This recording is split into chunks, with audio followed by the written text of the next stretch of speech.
Folks, Black Star Network is is. Hold no punches. I'm real revolutionary right now. Support this man, Black Media. He makes sure that our stories are told.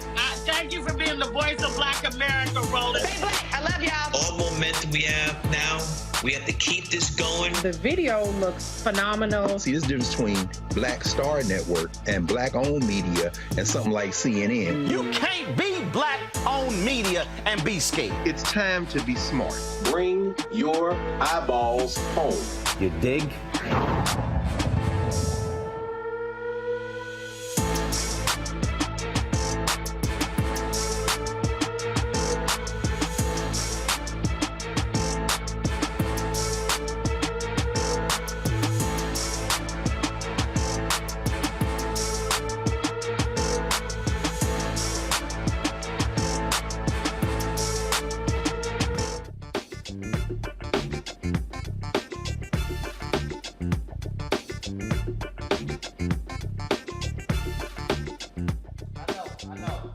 I told him for last year.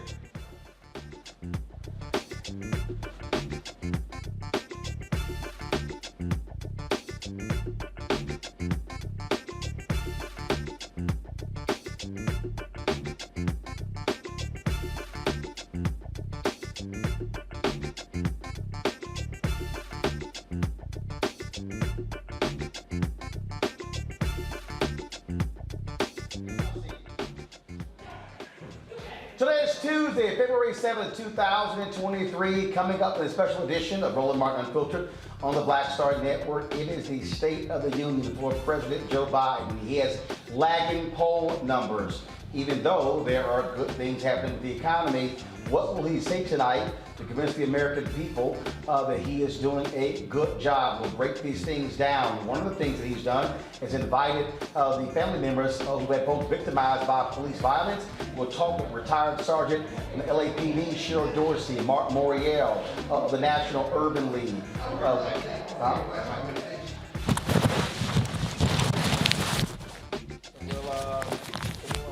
Pull it over.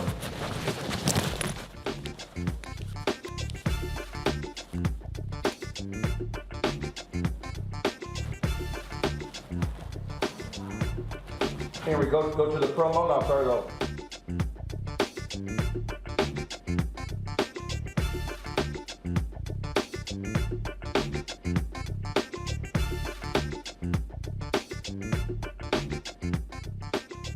Black Star Network is here.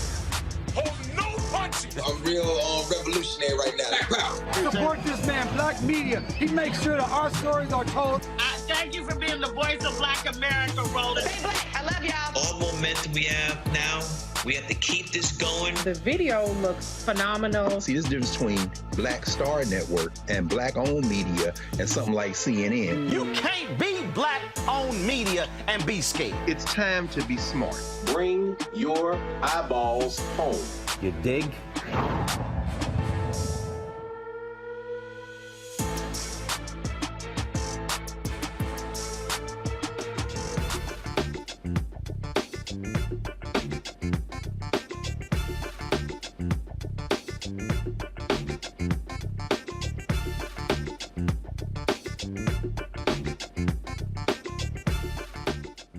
Today is Tuesday, February 7th, 2023, for the special edition of Roland Martin Unfiltered on the Black Star Network. It is State of the Union night. President Joe Biden will speak to the country, laying out his priorities for 2023.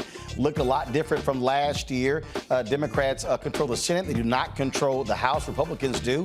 So the question is, what is he going to say? He has invited the families who've had folks victimized by police violence. But the question is he going to lean in as opposed to do performative politics? We're talking about all of this. Retired LAPD Sergeant Cheryl Dorsey will join us. Mark Morial of the National Urban League. Melanie Campbell from the National Coalition of Black Civic Participation. Got a full slate of panelists who are in studio. We're going to do a full breakdown, giving you the most extensive coverage from a black perspective. What is the state of our union? That's what our focus is right here on Roland Martin Unfiltered on the Black Star Network. It's time to bring the funk. Let's go. He's got it. Whatever the miss, he's on it. Whatever it is, he's got the scoop, the fact, the find. And when it breaks, he's right on time and it's rolling. Best believe he's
Folks, President Joe Biden will give a State of the Union tonight, his second time as president. It will look a lot different than it did last year when he was speaking in the House chamber. He will not have Nancy Pelosi sitting behind him as Speaker of the House. It will be Kevin McCarthy, who is the Speaker of the House. Republicans now control the House. And so it looks a lot different than last year, which also means Democrats are going to have to do have a different focus when it comes to working with Republicans, being far more bipartisan, because they don't control both chambers of the House. Now, normally what happens on this night, and it used to be the old way, the president would give a speech and they would look at the polling numbers and how did America receive it. The bottom line is a lot of that has changed over the last 10 or so years. The issue President Biden has right now, though, he does have numbers that are very low, below numbers of Donald Trump. We'll talk about this in our panel later, but a new ABC News Washington Post poll shows that in a hypothetical race today, he's 3 points behind Donald Trump. Some 58% of Democrats don't want him to seek re-election because if he did, he would be 82 years old. He's made it clear that he will be seeking re-election. Democrats, even a poll, 58% say they don't want him to run again. So he is going to have a major home run tonight in order to appeal to the American people. His State of the Union speech also comes just a few weeks after the death of Tyree Nichols in Memphis. He has asked members of Congress to invite family members who have had folks victimized by police violence. A number of CBC members have done that. Earlier, they held a news conference where they were talking about this very issue. And so that's going to be a significant part of his speech. But the question that I have is whether or not this president is going to actually lean in hard on the issue. He's leaned in hard on other issues, but he did not do so on police reform, which was scuttled by Senator Tim Scott. He did not do so when it came to the voter protection bill. Joining me right now is Cheryl Dorsey, retired LAPD sergeant. Cheryl, glad to have you on our coverage tonight. Last year, in May, when the families of George Floyd and others, when we met with them just outside of our offices right here on Black Lives Matter Plaza in Washington, D.C., I talked to them about the need to put pressure on this president to move legislation. I said that what they need to do is actually come to D.C., tell the president, we want you to meet with the family members, with the members of Congress. Folks, get that clip ready because I want to play that, because the thing here, again, that's critically important is that it's real easy to say, if you pass it, I will sign it, but he has to put some muscle into it. This was from May 25th on our show in 2022. All right, so folks, so we'll have the clip just a second. So Cheryl, speak to that on what he needs to do in order to move police reform forward. Well, listen, I don't say no to anything. And so whatever he's going to propose tonight, will sound sexy. But the truth of the matter is that kind of pressure really needs to be applied at the city and state, local levels, because police chiefs have tremendous autonomy and they do what they want. And we've seen time and time again where, there's something so-called passed on the federal, national level, and it never trickles down to really have any substantive impact on these local police departments. The thing here, though, is that, again, you can leave it to Congress, but when they had the infrastructure bill, there were more than 300 White House meetings. He did not show that level of commitment on police reform. This is where Biden should be calling police unions to the White House, the sheriffs, the FOP, and others, and saying, we need to get this done. And so that's what I mean. He has to lean in a hell of a lot more than he has in the past if this would become a reality. Well, listen, he needs to do a whole lot more than that. He needs to call in Sergeant Dorsey and a coalition of law enforcement officers that I'm connected to and have been collaborating with across the nation, because they speak very much like I do. And we know for a fact that creating a national registry is not going to do anything to deter bad behavior. Do you think that Chief C.J. Nichols over in Memphis didn't have a list of errant officers We know that Derek Chauvin had to have been on a list somewhere. He had 27 personnel complaints. So having their name on a list, absent accountability, is really pointless. And again, what was proposed last time, frankly, is soft. It needs to be far more aggressive. Again, we'll see what he has to say. But the bottom line here is this president, he owes black people. He is not in the White House if it wasn't for black voters in South Carolina. He's not in the White House if black women and black men don't vote in record numbers in Georgia. He's not there in Pennsylvania, in Michigan. And so African Americans are saying, we want to see leadership from President Biden. He must start tonight showing it on this issue. Well, we'll see what happens. We'll see what he says. But we know that he has, folks across the aisle on the Republican side who have already said they don't have an appetite for some of this police reform, particularly if it speaks to ending qualified immunity. And so to that, I say we have a bill here in California, SB 2, which is called the Police Deactivation Act of 2021. And that would certainly go a long way to reforming these police departments, getting officers off and preventing them and precluding them from moving to another agency if they're found guilty of the kinds of actions we saw the officers commit against Tyree Nichols.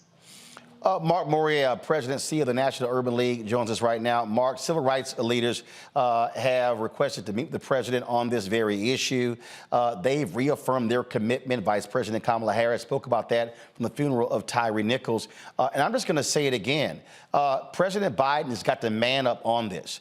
Look, I get you don't want to. When he spoke to the U.S. Conference of Mayors, Mark, you're a former mayor of New Orleans. He reiterated, the defunding makes no sense. We need more money for cops. Here's the reality. Democratic mayors, Democratic governors, and Democrats in the House and the Senate have voted to give cops more money. Billions of dollars have gone to law enforcement over the past several years. The reality is none of that has made a difference. Last year, Samuel Simgawe was on our show and said more people were killed by cops last year than any other year on record. This president has got to actually be far more forceful in dealing with Congress to get a real police reform bill done. I agree. And I've agreed for a long time that the president is going to have to be more assertive, more aggressive, and make the case why reforming police and building trust is indispensable to the effort to bring down violence. Roland, Washington sometimes can be out of touch in not understanding that a department that's not trusted by people, that's not accountable to people, will not be effective in preventing violence, not effective in apprehending those who commit violence. So these two issues, to me, go hand in hand. I think the president made a judgment last time that quiet persuasion amongst members of Congress and the Senate could work. It's clear it did not. And this time we clearly need a much more aggressive Joe Biden. But Sergeant Dorsey made an important point. If we are true about police reform, every mayor, every police chief, every city council, every civil service board will make this job one, because they have enormous powers at the local level, and they should not be immune from the pressure and the outrage as well.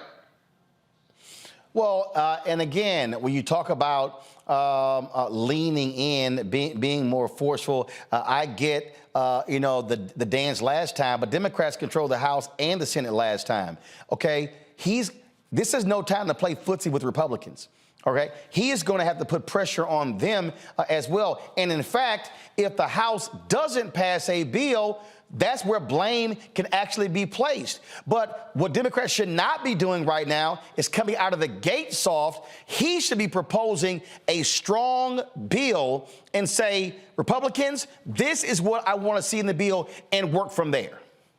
Our position as a civil rights leadership, we confected the George Floyd Justice and Police bill. We work closely with Senator Booker, Congresswoman, now Mayor Bass of Los Angeles, and the CDC to put a strong bill together. That's our starting point. That's the beginning of this discussion. And that's where it should be tonight. All right, hold tight 1 second. I got to go to a break. When we come back, we'll talk more about this. The economy is also a critical issue that we talked about tonight. We'll discuss that as well because, again, President Joe Biden came with the Congressional Black Caucus Foundation, talked about how they wanted to increase contracts for African Americans to grow up to $100 billion. Where's the plan to actually do so? Are African Americans benefiting from this economy? What more is he going to do?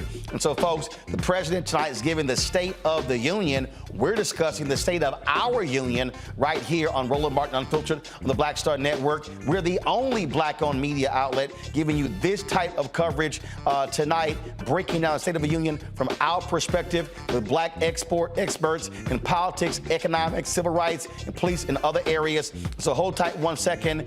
We got more information for you. Don't forget, download the Black Star Network app, Apple phone, Android phone, Apple TV, Android TV, Roku, Amazon Fire TV, Xbox One, Samsung Smart TV. We'll be right back.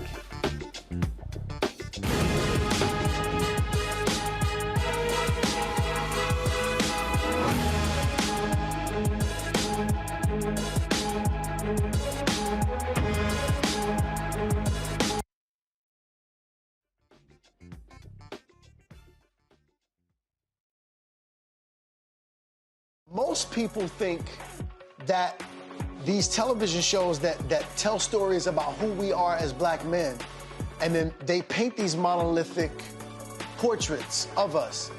They think that they're being painted by white people. And I gotta tell you, there are a whole bunch of black folk that are the creators, the head writers, the directors of all of these shows, and that are still painting us as monoliths. The people don't really want to have this conversation. No, they don't.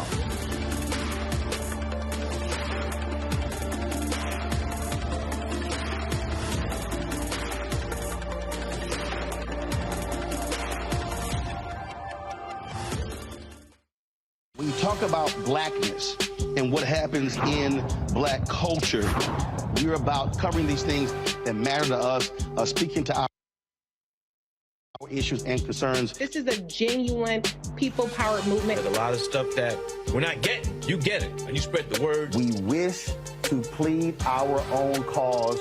Too long have others spoken for us. We cannot tell our own story if we can't pay for it. This is about covering us. Invest in black-owned media. Your dollars matter. We don't have to keep asking them to cover our stuff. So please support us in what we do, folks. We want to hit 2,000 people, $50 this month, raise $100,000. We're behind 100,000, so we want to hit that. Y'all money makes this possible.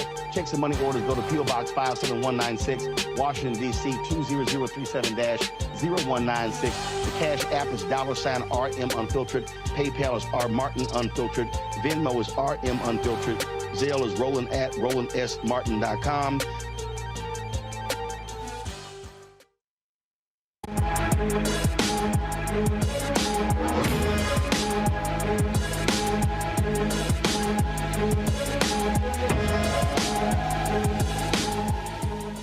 Again, folks, in under an hour, President Joe Biden will go to the Well of Congress where the House of Representatives meets to speak to the joint session of Congress for his second State of the Union address. Again, one of the biggest issues will be police reform that he'll be talking about tonight.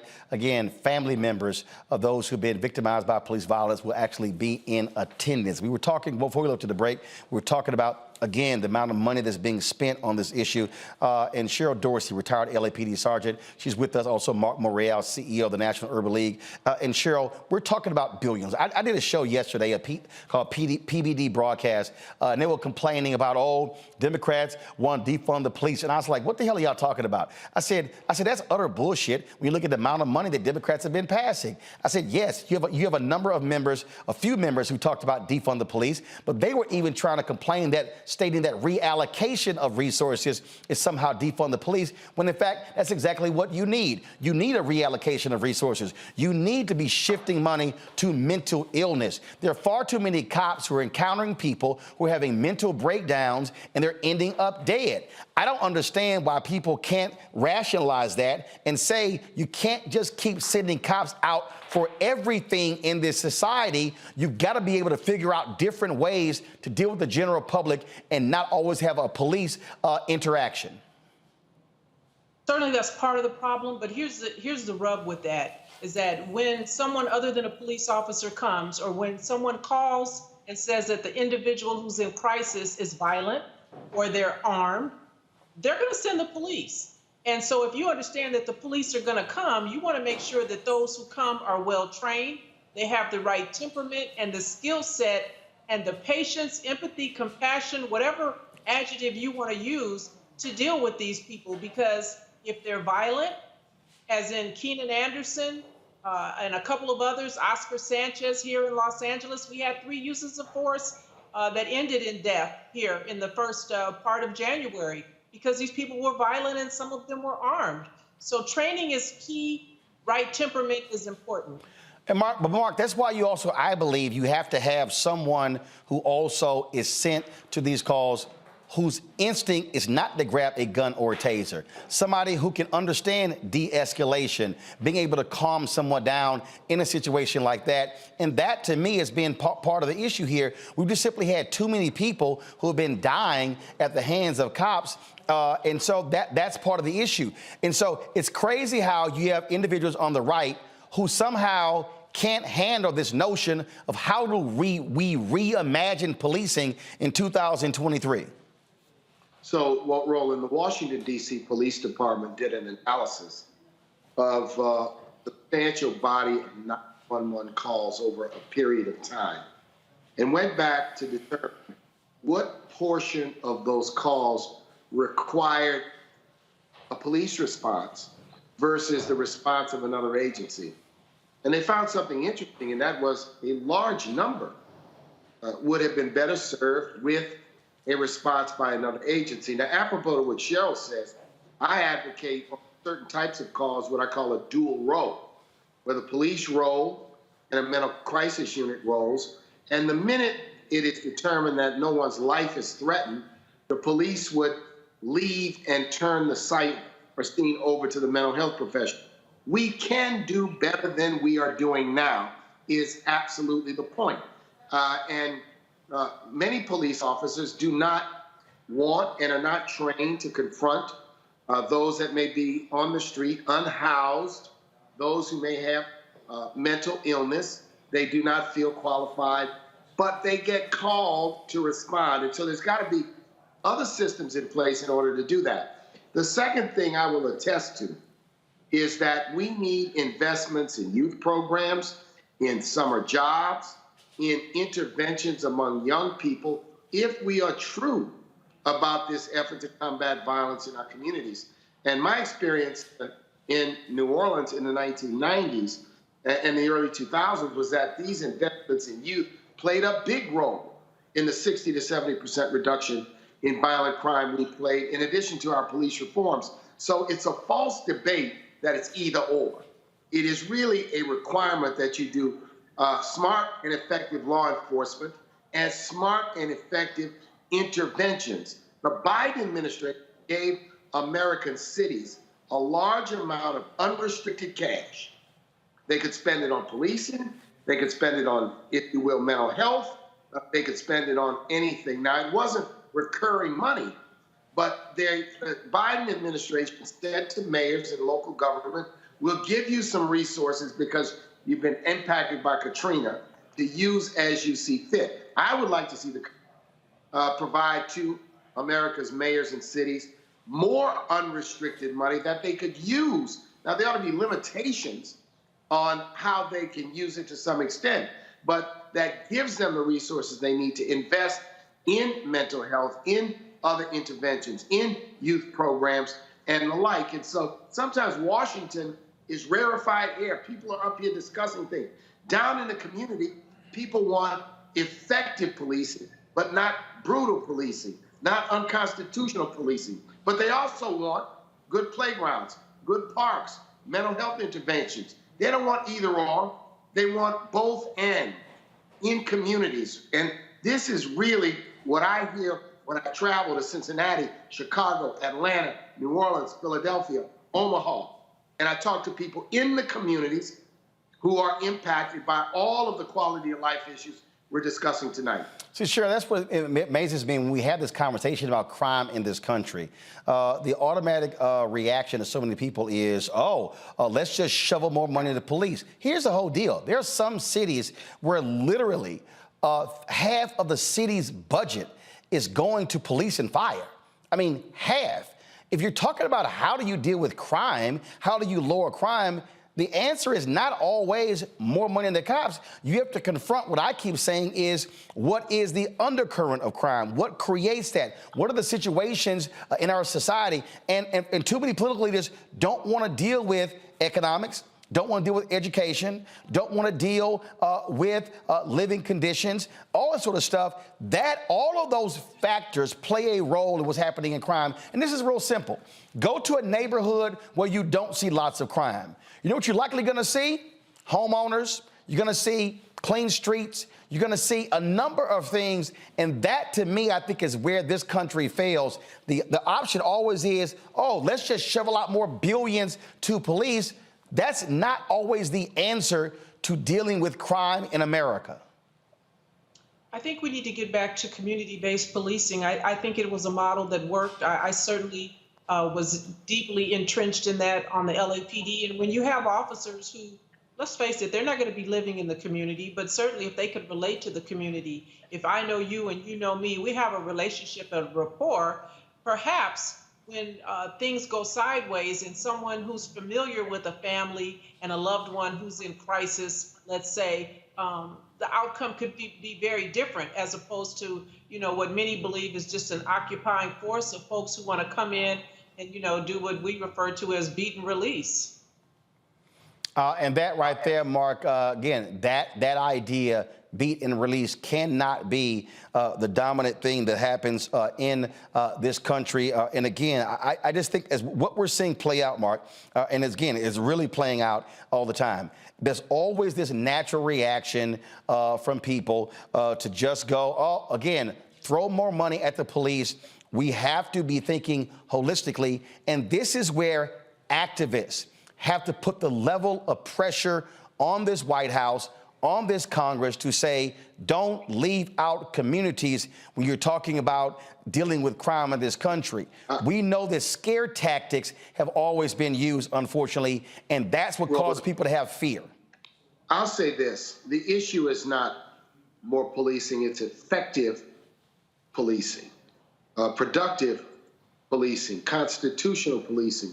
But right now, I'll tell you, one thing we haven't discussed is many big city departments have huge vacancies. They can't fill the position they have.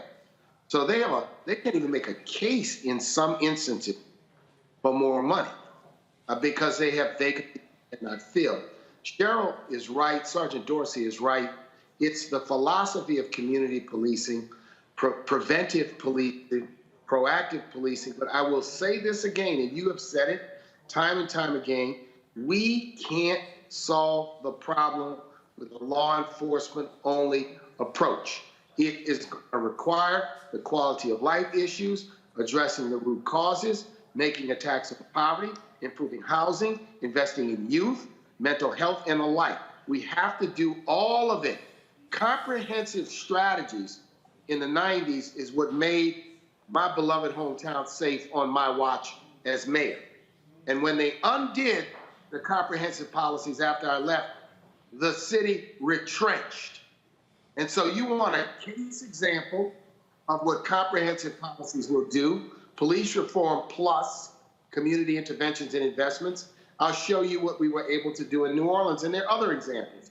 And I'll show you what happens when you undo it, you have retrenchment. So I simply say, let us invest in all of the above. On an overall basis, cities have been underinvested in, except that the Biden administration has done more to invest in cities and school districts and transit authorities than any administration in recent history. Cheryl, about 30 seconds here on that particular point that Mark made there about the vacancies. Guess what? There's a whole bunch of cops also been retiring because they don't like the accountability that's being instituted as well.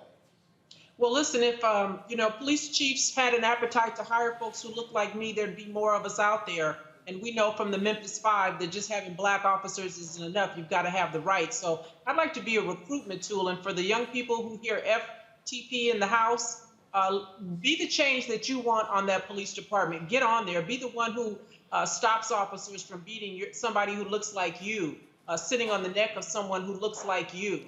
We've got to be on these departments to make that change. All right, Cheryl Dorsey, Mark Morial, we really appreciate both of you Roland, for joining us. Thanks a lot.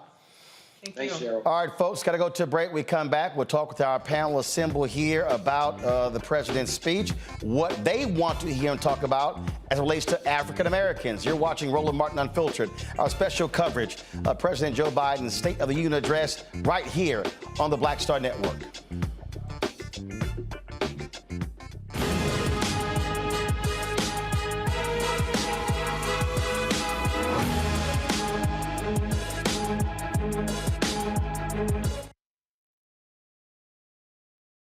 Next on Get Wealthy with me, Deborah Owens, America's Wealth Coach. Listen to this. Women of color are starting 90% of the businesses in this country. That's the good news. The bad news, as a rule, we're not making nearly as much as everyone else. But joining us on the next Get Wealthy episode is Betty Hines. She's a business strategist, and she's showing women how to elevate other women. I don't like to say this openly, but we're getting better at it. Women struggle with collaborating with each other. And for that reason, one of the things that I demonstrate in the sessions that I have is that you can go further together if you collaborate. That's right here on Get Wealthy, only on Black Star Network.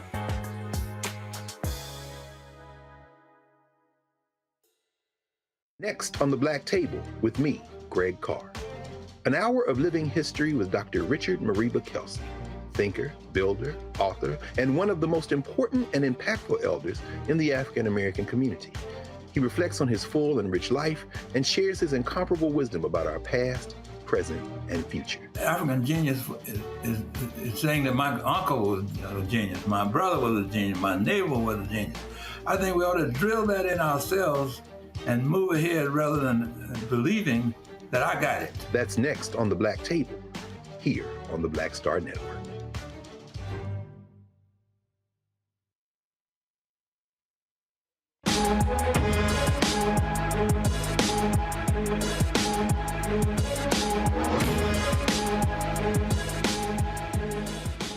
When families who've been impacted by police violence join us on the second anniversary of the death of George Floyd, we talked about what they wanted to see happen in Congress, but specifically from this president. Here's what they said as we talked just outside our studios here on Black Lives Matter Plaza here in the nation's capital.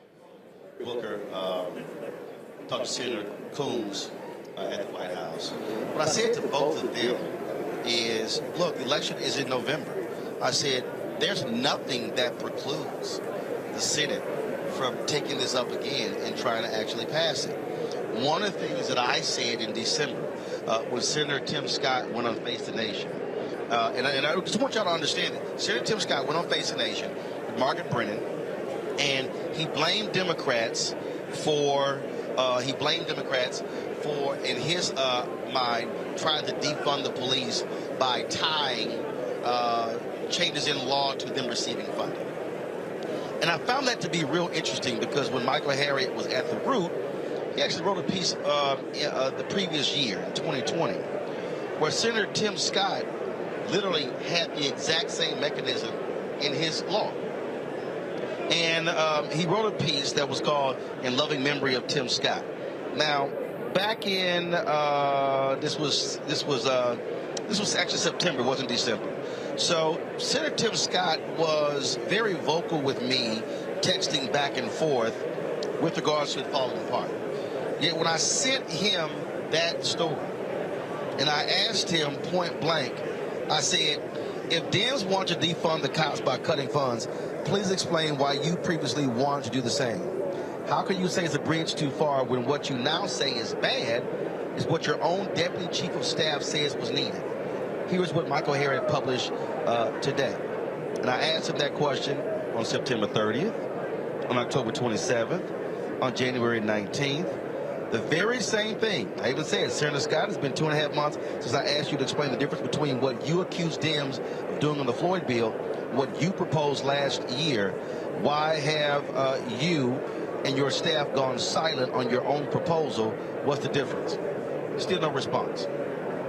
I think what the president should do, the president should ask all of you to come back to the White House, invite those Republicans, and say, sit across the table and let's put this bill back on track. Your thoughts? If I could just jump in, and I agree with you, because we met with Senator Scott and we met with Senator Graham, and we sat across the table from them, and you know, they misled us. You know, they told us that we're going to get something done. And when it fell apart, we got a call from Senator Booker, you know, to express his disappointment, but we didn't get a call from Senator Scott. We didn't, I mean, I called the office and, you know, they told me, oh, he's busy right now. I said, I don't care if he's busy. He made promises to us, and he did not keep those promises. And so he's doing what's politically expedient.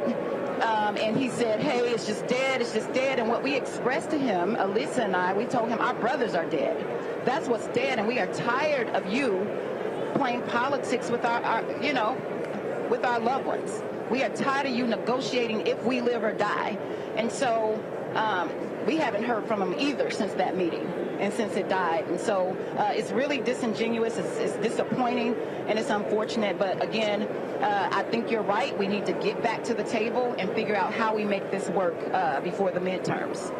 I agree. I was going to actually say, you know, the same thing that Tiffany just said. One of the things that I like to really touch on is that everyone's has nightmares, you know, and for us to come to the White House and always get a Band-Aid, you know, that's unfortunate for us because we go right back when we're going through the same things over and over again. And at this point, we're just asking for closure. And one step ahead will be passing towards legislation. I just really think, again, if the White House doesn't demand it, I just personally think that that's something that the families should say to this president. Call that meeting at the White House. Ask them to come to the White House and then see if they actually show up. You've got people, Senator Scott's running for re-election. You got other people running for re-election. And you're right, he made all those promises, and the Republicans kept saying, and I heard Senator Lindsey Graham say, we are going to get this done. And they didn't. We don't want to work it out, Bill. We want you to look at everything that we're asking you to do, because it's protecting our children, our children's children. This is our future. And so we're just fed up, and we're just asking for some type of closure. And I will say I was able to speak with the brother of Walter Scott, Anthony Scott, who was very disappointed out of South Carolina with Senator Scott, who, you know, said that he was going to get this done. And so, you know, we do need to, you know, hold him accountable for his lack of action and his lack of disrespect to the families. He could have at least had the common courtesy to say, hey, this is where we are and this is why. But you went and you lied and said that it was the Dems' fault and that the Dems can't have everything they want. Again, this is not about politics. This is about if we live or die. And so... So that fell apart in September, and none of you heard from Senator Tim Scott or Senator Lindsey Graham or the Republicans. No, and that same weekend I ran into Senator Manchin and, you know, tied him down, and I said, hey, what do you think about this? He told me he would go and meet with them and that he believed that this should happen, and hadn't heard from him either. All right, folks. Again, a lot we're going to be covering tonight. We've got what I call the blackest panel out here. Trust me, you're not going to see. Really, Anthony, just going to walk right in front of the camera, just like, you know, we live TV right now, Anthony. So like the camera, you just walk right in front of it, Anthony. I mean, it's like live TV. You just walk right front. Yeah, we got 10 TVs in here. You can't figure out not to walk in front of that camera. All right, y'all. Again, we got more black people in our set that you're going to see on CNN, MSNBC, Fox News, ABC, CBS, NBC combined tonight. So don't even waste y'all time talking to the rest of them. Let me introduce y'all to our panel right now, folks. A. Scott Bolden, attorney here in D.C.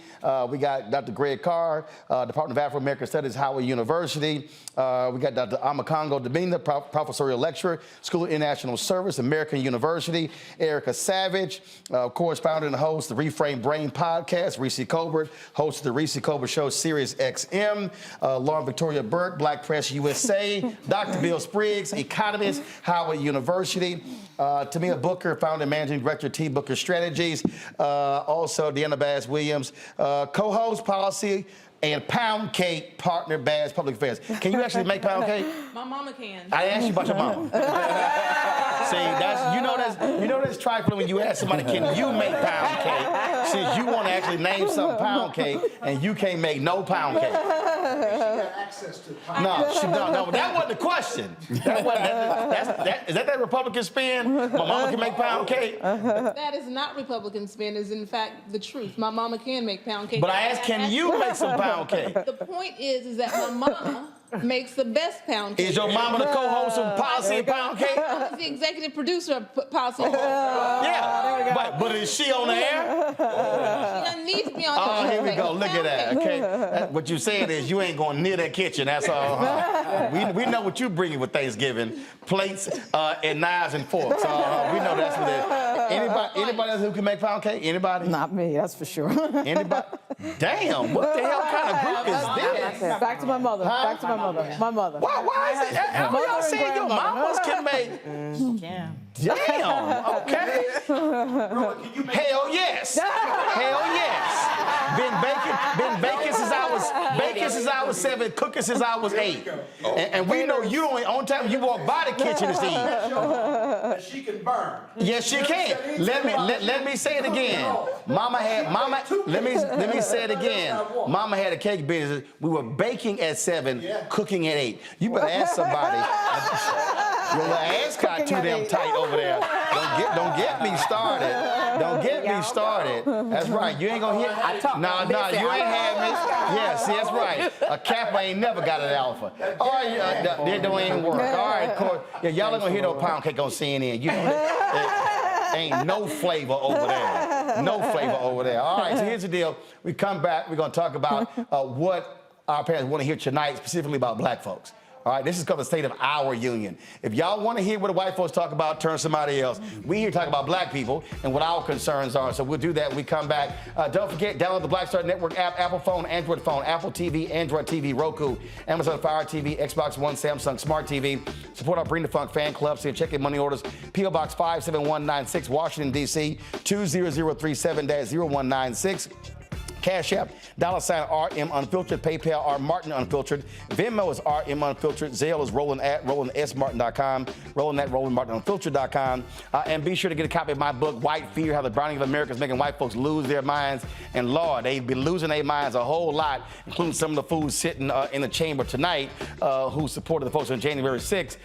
Get the book, Amazon, Barnes & Noble, Target, bookstores everywhere. Download a copy on Audible as well. And don't forget, vote for us for the NAACP Image Award Outstanding News Special with the only black-owned media company nominated.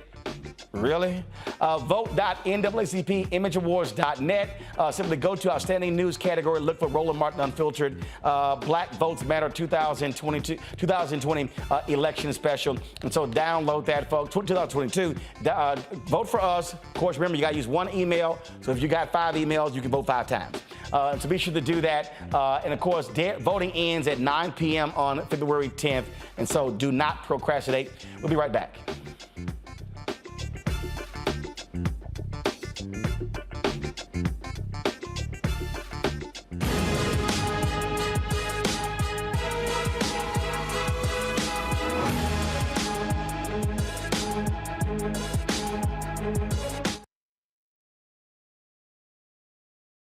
Hatred on the streets, a horrific scene, a white nationalist rally that descended into deadly violence.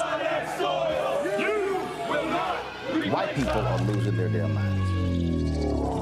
As an angry pro-Trump mob storms the U.S. Capitol, we've seen shooting. We're about to see the rise of what I call white minority resistance.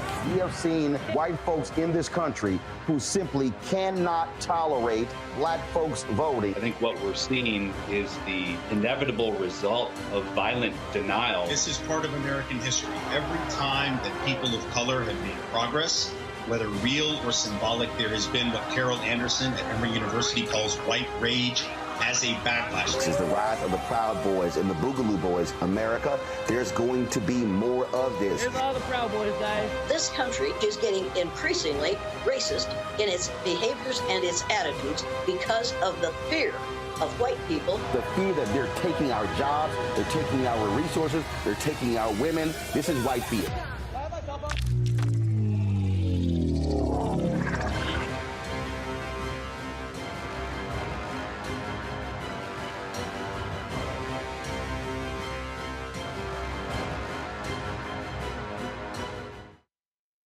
Pull up a chair, take your seat at the Black Table with me, Dr. Greg Carr, here on the Black Star Network.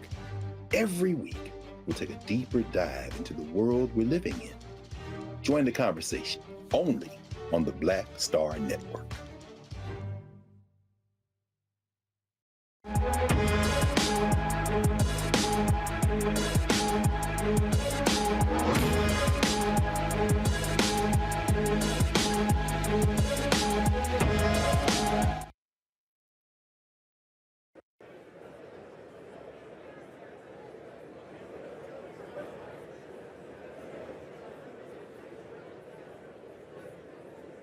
All right, folks, a live look at the floor of the House as folks are waiting for President Joe Biden to enter. We should be having a lower third, folks. Thank you very much. Of course, giving his State of the Union address. And so we'll have live coverage right here and post coverage as well. Let's talk about the state of our union. Bill Spriggs, you're an economist. The economy is going to be talked about tonight, obviously. Biden wants to take credit for what has happened, low unemployment numbers. Jobs report came out on Friday as well. But there's still people who say they want to see more to be done. It hasn't improved his poll numbers. What do you expect him to say tonight, and what should he be talking about tonight regarding the economy? He should be taking a victory lap. For 9 straight months, the unemployment rate for black men has been below 6. That's never happened before. We've never had... You said below 6%. Below 6%. We've never had 9 straight months below 6%. We're finally getting what white men think is normal. For white men, it's how many months have you been above 6%? Then it's like, okay, and then I bring out my fingers and I count on my fingers. Now you ask how many months have we been above 6%? Then I got to get a calculator and a computer because it's a big number. This is unprecedented. Black women's unemployment rate fell through the floor. So this has been the best labor market. And disproportionately, black people have made the recovery because we returned to the labor force. White labor force participation has been relatively flat. So you hear the Fed Chair Powell say, well, labor force participation hasn't moved. It moved for black people. So the result is that the share of black people holding a job is higher than February of 2020 when we went into the shutdown. So this is unprecedented. We've never gone 3 years out from a huge shock to the labor market and then recovered. That has never, ever happened. The good news is disproportionately for black people, it meant we left low-wage jobs. We have gone to higher-wage industries. The share of black people in construction, the share of black people in manufacturing, the share of black people in transportation and warehousing went up. The share of black people in low-wage jobs went down. And more of us are in full-time jobs as opposed to part-time jobs. So he needs to take a victory lap. This, again, think about how long it took us to get back from 2008, and then let's not even mention 2001. The labor market dipped a little teeny tiny bit, and it took us all of 5 years to get back from that little dip. So from this, this is nothing short of a miracle. Erica, earlier today, there was a clip on Fox News where Harris Faulkner was saying, oh my God, if you ask Americans, they have been worse off the last 2 years. And I tweeted, That's total bullshit. You know, again, it's amazing when you hear folks say this, yet when you look at the data, it completely contradicts, because all that there's been is, oh, we're going to have doom and gloom since Biden was elected. That hasn't been the case. Absolutely. And for people that feed off of that narrative, they're the ones that are able to excite their base. So having a Dr. Spriggs explain the numbers to tell us how the numbers did, in fact, improve and actually bolster Black America economically, that's truth, right? That's not sexy. It is the chaos that's sexy. One thing I'm really looking forward to listening to is because I am a veteran, and I'm really, really happy because Black women and men disproportionately are represented in enlisted forces. So, and we deploy a lot more. So the number of Black Americans that have been able to, through this PACT Act, been able to get screenings for toxic exposure, which my partner was exposed as well, so that is right in my home.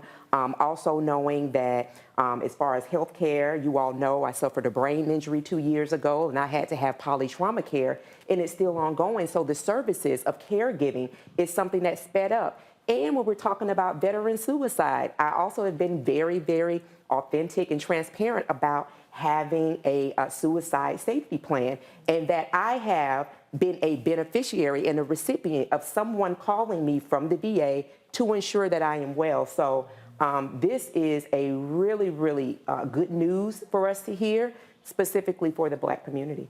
About 7 minutes before President Joe Biden comes in, it's going to be a little bit longer. It's going to come down the aisle, shaking hands, all sorts of stuff along those. I'm going to keep talking over that. Makongo, what do you want to hear tonight? I want to hear him target and speak about white supremacy in the face of those white supremacists and racists who are in there. To go on the road and talk about it in his speeches, that's all good. But I've said multiple times, the insurrection was not January 6th. The insurrection is continuing. It is ongoing, and now many of these guys have the levers to power. We are sitting there. He's returning to the scene of a crime, and many of these guys have not been held accountable.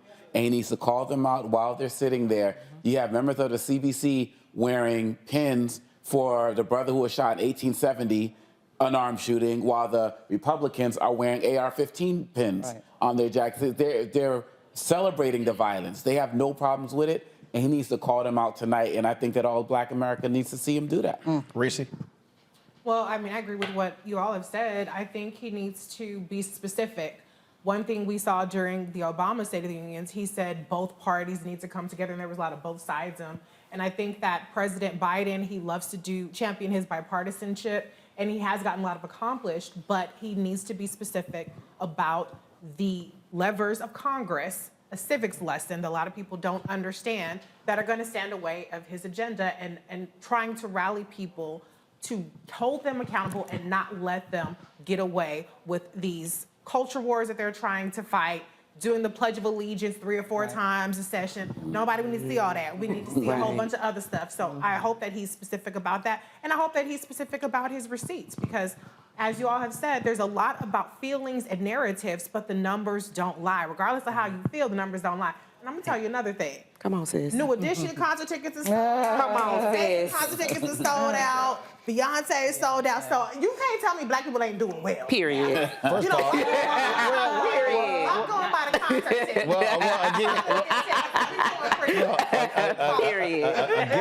First of all, some Black people. Not everybody, but a lot more of us. Let me say that. And they're going to be going broke trying to get Beyonce tickets. Long Victoria Burke, to Amakongo's point, pull up my iPad, please. This was one of the January 6th insurrectionists, actually the Speaker Pro Tem, Marjorie Taylor Greene. This shows you right here. This is one of the folks who hitched her wagon to Kevin McCarthy. We can't forget what happened January 6th. What do you want to hear tonight? I want to hear specificity. I want to hear specific policy. I don't want performative. There's going to be a lot of performative. They have the relatives, obviously, of the victims of police violence in the gallery. That's great. That's wonderful. But what are we doing? Are we moving George Floyd? Are we not moving George Floyd? Are we talking about that? We're like in this cycle of on and on, the next George Floyd incident. Now we get another one. We go another 2 years. They got to get real about actually getting something, done. We know they can't get it done in the House, but you at least have to move the ball where you can move it, which is probably the Senate.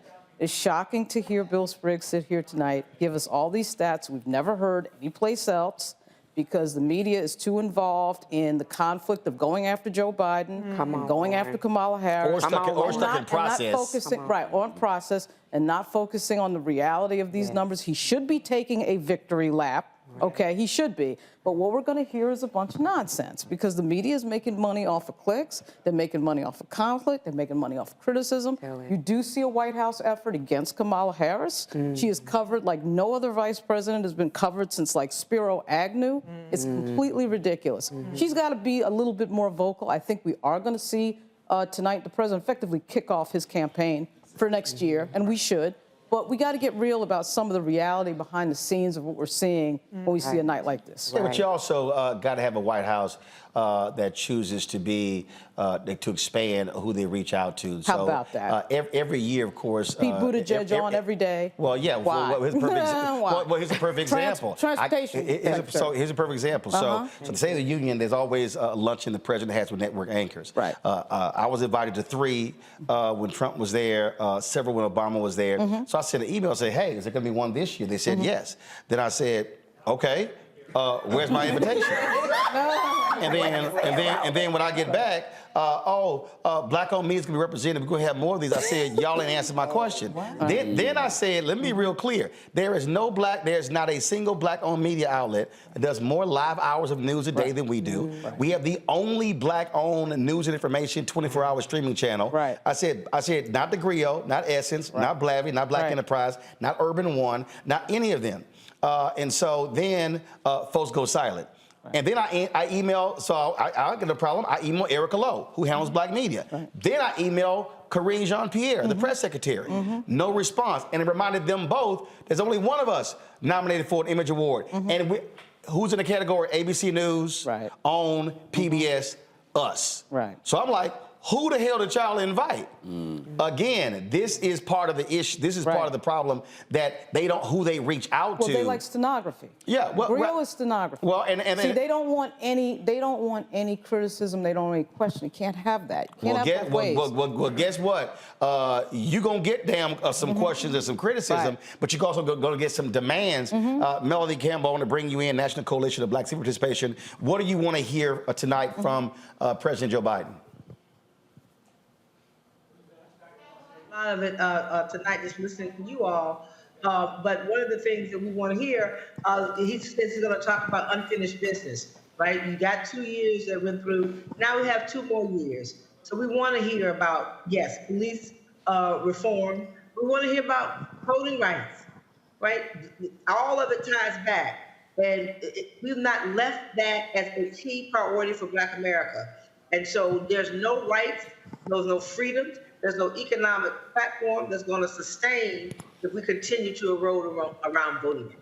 So we want to hear about that. Obviously, we want to continue to hear about issues around reproductive justice and reproductive rights. And it's so good to see my brother Bill and everybody there. I wish I could be in the room with y'all.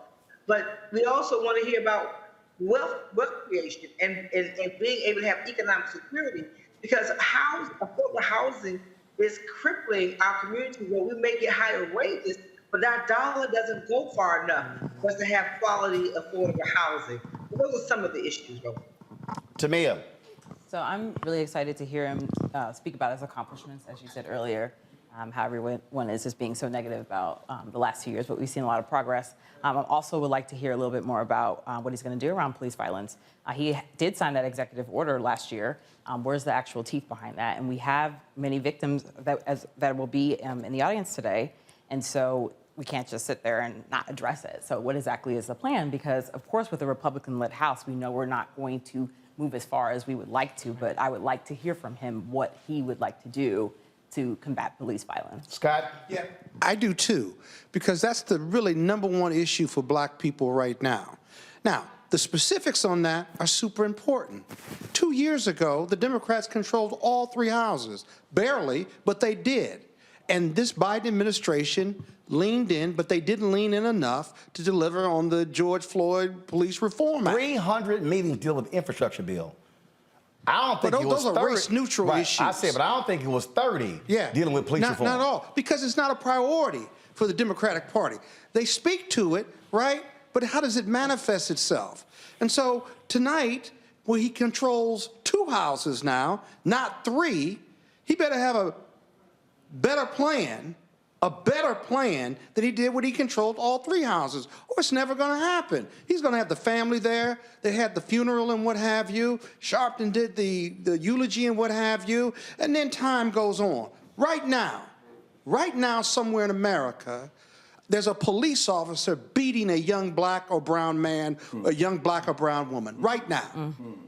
Tick-tock, tick-tock, tick-tock. And he's giving a State of the Union speech, and he only controls 2 houses. And he's going to be calling those families, if he calls them and says, we did our best, but, you know, we couldn't bring any Republicans over. You controlled all 3 houses, and you wouldn't do enough with Manchin and Sinema to get that done, because this is a black issue, or as people believe it's a black issue. Well, you can't invest in black issues, in their opinion, and have a successful legislative agenda. Yes, you can. You can do infrastructure, you can do anti-inflation, you can do all the things that are important, but when it comes to the Negro problem in America and getting beat, right, it just didn't make the cut. And that's the problem with this administration. Secondly, communicating their successes. 60% of the people believe that the Biden administration hadn't done anything. They've done more than most administrations in the history of this country, right? So whose fault is it if I don't know what you've accomplished? It's your fault, Mr. President, not mine. I'm a voter. I'm a super voter, right? How come I don't know all the legislative accomplishments you've done, so when the pollsters call me, I can tell them, I think you've made a difference in my life? Deanna. Thanks. You know, I think I'm very excited to hear our economists share these numbers. For me, I do want to know, I want to better understand from the president, as he takes his victory lap, why do we still feel like we are paying, you know, $7 a carton for eggs? Why do we feel like we're in the, you know, it feels very tight these days, you know, and I know that a lot of people are buying the nice tickets to this and that, but what are we saving? Like, it doesn't feel like Americans are being able to save. It feels like we're still in a rut. And I know that when the Trump administration touted their numbers and their, you know, record African-American unemployment, that we also said that it didn't feel like those things were happening. So as we, I just want to know, I want to be able to hear from the president specifics about why does it still feel like we're in a crunch, but I also will say, clearly I'm the elephant in the room, right? So I want to hear from the president how he will make the case to his party that he should be their nominee. I feel like this is more for, we're a divided nation, you know, and so he's not going to win over Republicans, let's be real. I think for me, I want to see how he's going to win over Democrats, the large majority who are saying that they don't want him to be their nominee. That's really what I'm looking for. Greg Carr? Yeah, well, I hope the nut fringe was frisked before he came into the room, since and he's coming in now. I would expect him, this is when the re-election kicks off. I would love to go for the low-hanging fruit. Like Lauren said, this is political theater. So I would say, hey, man, 29 rounds of federal judges have been appointed, 154, and one of them's here tonight. Please take a bow. Ketanji Brown Jack. Put it in their face, because see, them nuts may go off like loaded bombs. When you see, you know, they're going to get mad. Lauren Boebert may start shouting. You need to dramatize the fact. While y'all talking about me not shooting down balloons, when exactly would you all have let that 2,000 pounds of payload fall? We waited till they got to the sea. And by the way, the biggest threat to internal security in the United States of America is if we don't raise the debt ceiling. You know China holds a lot of those bonds, right? I would draw the bright line between the common enemies of our humanity in that chamber and the rest of us. And Tyree Nelson people are there. You say, hey, we couldn't get it done. We had people on our side who were obstructionists. But I want to thank those of you who did get certain things done, like the infrastructure bill, like the Inflation Reduction Act. And I want to point out that the people of Jackson, Mississippi, gonna get their pipes fixed as long as we understand that our common humanity is bigger than the things that divide us. In other words, I would make them own their nut fringe, whether he runs or not tonight. Well, I doubt he's going to do that. But This is a live video. Audio up, please. This is live video of President Joe Biden entering the House chamber. You see it? Audio up, please. So, of course, you know how it normally happens. Of course, folks standing along the aisle greeting him. Behind him, of course, is Senate Majority Leader Chuck Schumer. You see Frederica Wilson there as well. You don't see her in her customary hat. The reason you don't, because the Republicans changed the rules outlawing the wearing of hats on the floor. Remember, Congressman Jamie Raskin told him he's battling cancer, and he told them he will defy their rules because he's been wearing a hat because he's wearing cancer. They even wanted him to remove it. He said absolutely not. So that's why you couldn't see there. You see President Biden there greeting several of the Supreme Court justices who are there, including Chief Justice John Roberts. If we see the shot, we'll see who else is there. Is Clarence there? Alito? Gotcha. Just curious. So again, you see behind him Congressman Hakeem Jeffries, the House Minority Leader, who is there behind President Joe Biden as well. Y'all see that brother in the Air Force uniform right there? Excuse me, Scott. That's the Air Force Chief of Staff, 4-star. That's an alpha man you see right there, Scott. I just want to let you know that. Just want to let you know that, Scott. I just want to let you know that's an alpha man. But I just want to let you know. See, here's the deal, though. Alphas don't have to wear black and gold for you know that's an alpha. So I just want to let you know that. I just want to let you know that. There goes the alpha man. I'm just saying. And Scott, you weren't even sharp enough to say Hakeem Jeffries is one of your Kappa brothers. See, you weren't. No, actually they don't. Actually they don't. So you see him making his way to the podium there. Those are folks who are in the gallery there in the box, First Lady's box. The White House released the list of those names a little bit earlier. Melanie Campbell, real quick, as he approaches the podium, he does not have House Speaker Nancy Pelosi sitting behind him. He has Kevin McCarthy. Do you expect to see this president get aggressive with Republicans tonight, or is going to expect a conciliatory tone? What are your thoughts? Well, one of the things is that we have that black woman, Vice President Kamala Harris, right next to him. Someone said earlier day from the Hill that there was no woman standing behind him. But last I checked, the Vice President is the President of the Senate. So he does have diversity and a powerful black woman standing behind him. She was not invisible. That was reported from the Hill, but it's the Hill for a reason. I don't know. I don't know how. Say it again, Bill. Get the clerk. That's right. Howard University Law School. Of the United States. And there's that, Dr. Carr. That's right. There she goes. All right, folks. So there's always that official introduction, and then the president will then begin to deliver his remarks. A little bit earlier, he gave copies of his speech to Speaker of the House McCarthy and Vice President Harris. All right, here we go. Thank you. Please.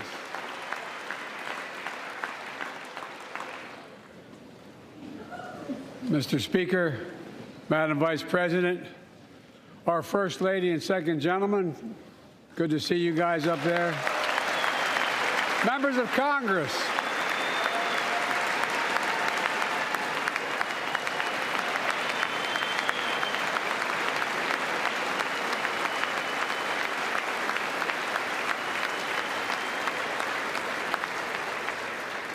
By the way, Chief Justice, I may need a court order. She gets to go to the game tomorrow, next week. I have to stay home. Got to work something out here. Members of the Cabinet, leaders of our military, Chief Justice, Associate Justice, and retired Justice of the Supreme Court, and to you, my fellow Americans.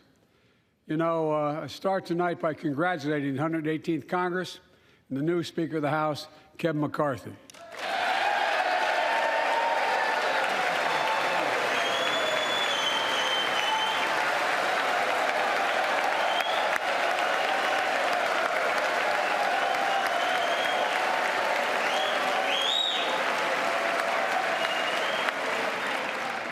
Speaker, I don't want to ruin your reputation, but I look forward to working with you.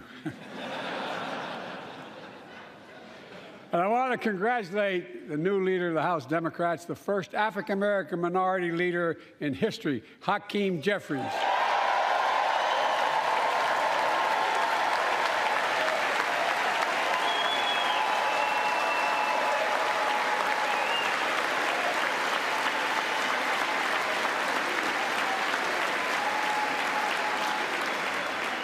He won in spite of the fact I campaigned for him. Congratulations to the longest-serving leader in the history of the United States Senate, Mitch McConnell. Where are you, Mitch?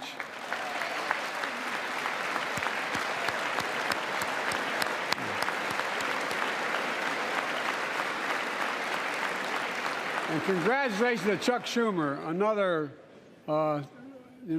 term as Senate Minority Leader. I think only this time you have a slightly bigger majority, Mr. Leader, and you're the majority leader. About that much bigger? Yeah, well, I tell you what. I want to give special recognition to someone who I think is going to be considered the greatest speaker in the history of the House of Representatives, Nancy Pelosi.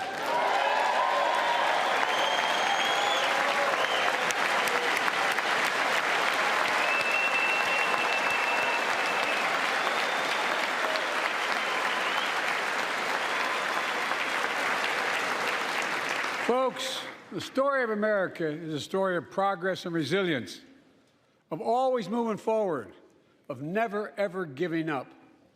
It's a story unique among all nations. We're the only country that has emerged from every crisis we've ever entered stronger than we got into it. Look, folks, that's what we're doing again. 2 years ago, the economy was reeling. I stand here tonight after we've created, with the help of many people in this room, 12 million new jobs, more jobs created in 2 years than any president's created in 4 years, because of you all, because of the American people. 2 years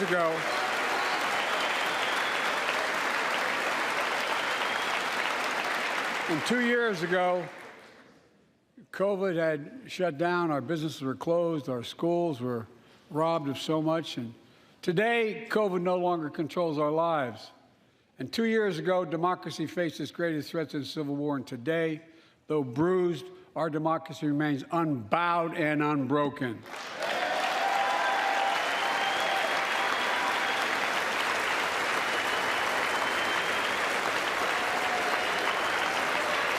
As we gather here tonight, we're writing the next chapter in the great American story, a story of progress and resilience. When world leaders ask me to define America, and they do, believe it or not, I say I can define it in one word, and I mean this: possibilities. We don't think anything is beyond our capacity. Everything is a possibility. You know, we're often told that Democrats and Republicans can't work together. But over the past 2 years, we've proved the cynics and naysayers wrong. Yes, we disagreed plenty. And yes, there were times when Democrats went alone. But time and again, Democrats and Republicans came together to defend a stronger and safer Europe. It came together to pass once in a generation infrastructure law, building bridges connecting our nation and our people. We came together to pass the most significant law ever, helping victims exposed to toxic burn pits. And in fact,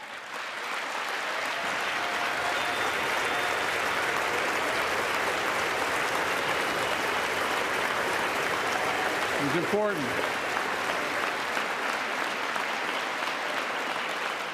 And in fact, I signed over 300 bipartisan pieces of legislation since becoming president, from reauthorizing the Violence Against Women Act, the Electoral Count Reform Act, the Respect for Marriage Act that protects the right to marry the person you love. And to my Republican friends, if we could work together the last Congress, there's no reason we can't work together and find consensus on important things in this Congress as well. I think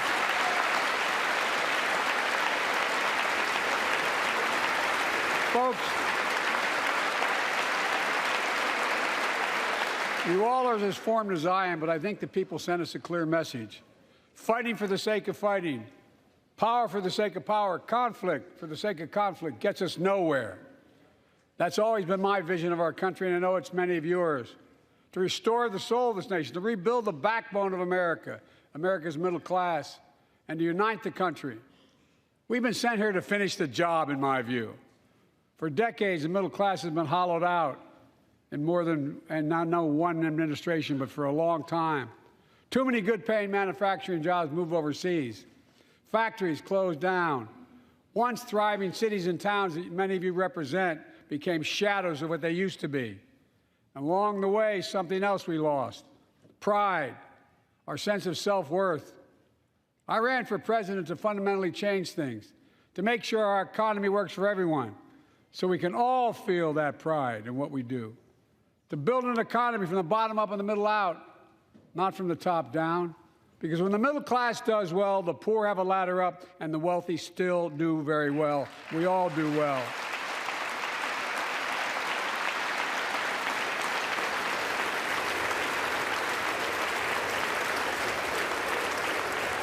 I know a lot of you always kid me for always quoting my dad, but my dad used to say, Joey, a job's about a lot more than a paycheck. He really would say this. It's about a lot more than a paycheck. It's about your dignity. It's about respect. It's about being able to look your kid in the eye and say, honey, it's going to be okay, and mean it. Well, folks, so let's look at the results. We're not finished yet by any stretch of the imagination, but unemployment rate is at 3.4%, a 50-year low. A near record unemployment. Near record unemployment for Black and Hispanic workers. We've already created, your help, 800,000 good-paying manufacturing jobs, the fastest growth in 40 years. And where is it written? Where is it written that America can't lead the world in manufacturing? And I don't know where that's written. For too many decades, we imported projects and exported jobs. Now, thanks to what you've all done, we're exporting American products and creating American jobs. Folks, inflation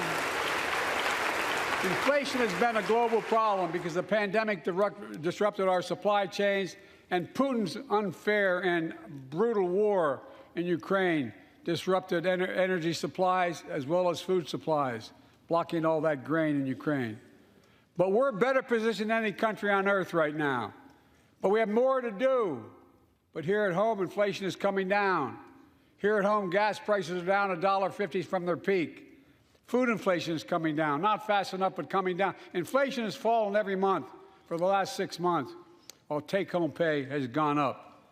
Additionally, over the last 2 years, a record 10 million Americans applied to start new businesses. 10 million. And by the way, every time someone starts a small business is an act of hope. And Madam Vice President, I want to thank you for leading that effort to ensure that small businesses have access to capital and the historic laws we enacted that are going to just come into being. Standing here last year, I shared with you a story of American genius and possibilities. Semiconductors, small computer chips the size of a fingerprint that power everything, from cell phones to automobiles and so much more. These chips were invented in America. Let's get that straight. They were invented in America. We used to make 40% of the world's chips. In the last several decades, we lost our edge. We're down to only producing 10%. We all saw what happened during the pandemic when chip factories shut down overseas. Today's automobiles need 3,000 chips, each of those automobiles. But American automobiles couldn't make enough cars because there weren't enough chips. Car prices went up, people got laid off. So did everything from refrigerators to cell phones. We can never let that happen again. That's why we came together to pass the Bipartisan Chips and Science Act.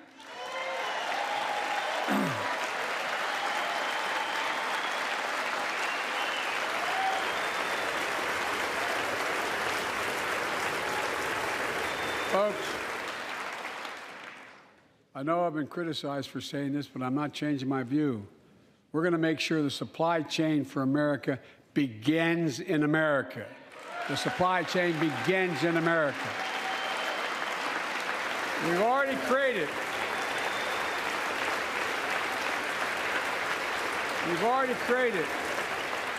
800,000 new manufacturing jobs without this law, before the law kicks in. With this new law, we're going to create hundreds of thousands of new jobs across the country. And I mean all across the country. throughout not just the coast, but through the middle of the country as well. That's going to come from companies that have announced more than $300 billion in investment in American manufacturing over the next few years. Outside of Columbus, Ohio, Intel is building semiconductor factories on 1,000 acres, literally a field of dreams. It's going to create 10,000 jobs, that one investment, 7,000 construction jobs, 3,000 jobs in those factories once they're finished. They call them factories. Jobs paying an average of $130,000 a year, and many do not require a college degree.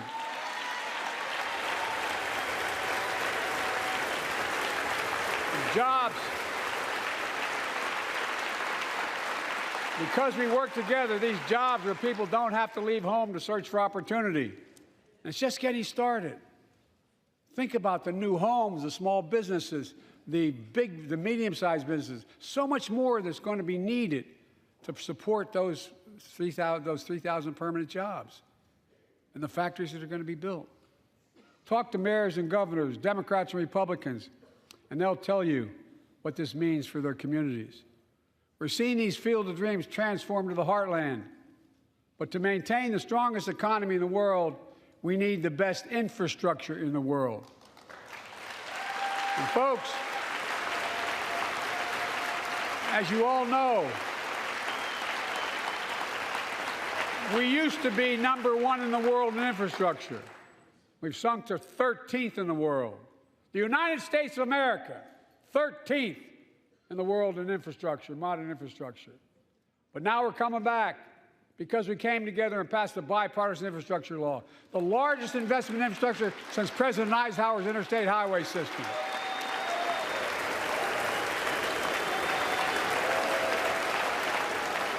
And folks,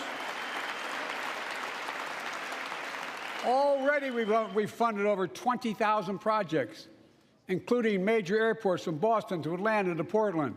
Projects that are going to put thousands of people to work rebuilding our highways, our bridges, our railroads, our tunnels, ports, airports, clean water, high-speed internet, all across America. Urban, rural, tribal. And folks, we're just getting started. We're just getting started. And I mean it sincerely. I want to thank my Republican friends who voted for the law, and my Republican friends who voted against it as well. But I still get asked to fund the projects in those districts as well. But don't worry. I promised I'd be a president for all Americans. We'll fund these projects. And I'll see you at the groundbreaking. Look, this law will further unite all of America. Projects like Brent Spence Bridge in Kentucky over the Ohio River, built 60 years ago, badly needed repairs, one of the nation's most congested freight routes, carrying $2 billion worth of freight every single day across the Ohio River. And folks, I've been talking about fixing it for decades, but we're really finally going to get it done. I went there last month with Democrats and Republicans, and from both states, to deliver a commitment of $1.6 billion for this project. And while I was there, I met a young woman named Sarah, who's here tonight. I don't know where Sarah is. Is she up in the box? I don't know. Sarah, how are you? Well, Sarah, for 30 years,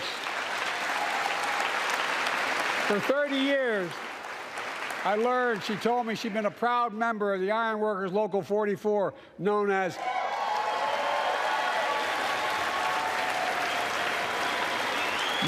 the Cowboys in the Sky. The folks who built Cincinnati's skyline. Sarah said she can't wait to be 10 stories above the Ohio River building that new bridge. God bless her. That's pride. And that's what we're also building. We're building back pride. Look, we're also replacing poisonous lead pipes that go into 10 million homes in America, 400,000 schools. So every child in America can drink the water instead of having permanent damage to their brain. Look, we're making sure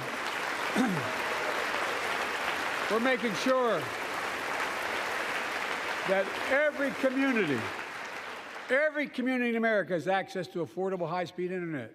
No parent should have to drive by McDonald's parking lot to help them do their homework online with their kids, which many thousands were doing across the country. And when we do these projects, and again, I get criticized for this, but I make no excuses for it, we're going to buy American. We're going to buy American. Folks,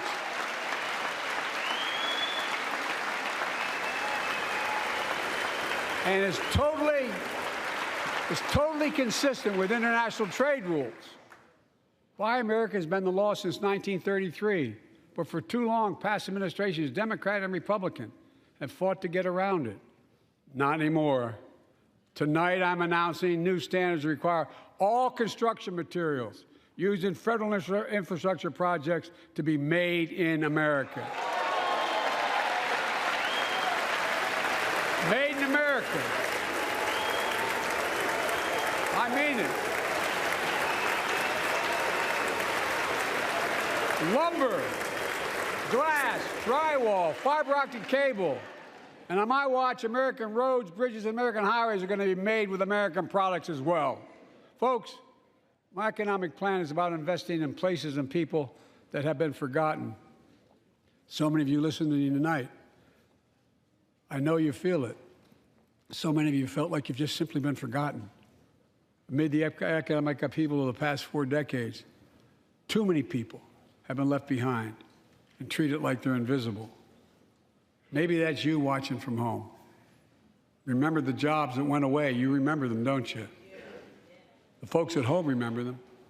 You wonder whether the path even exists anymore for your children to get ahead without having to move away. Well, that's why I get that. That's why we're building an economy where no one's left behind. Jobs are coming back. Pride is coming back.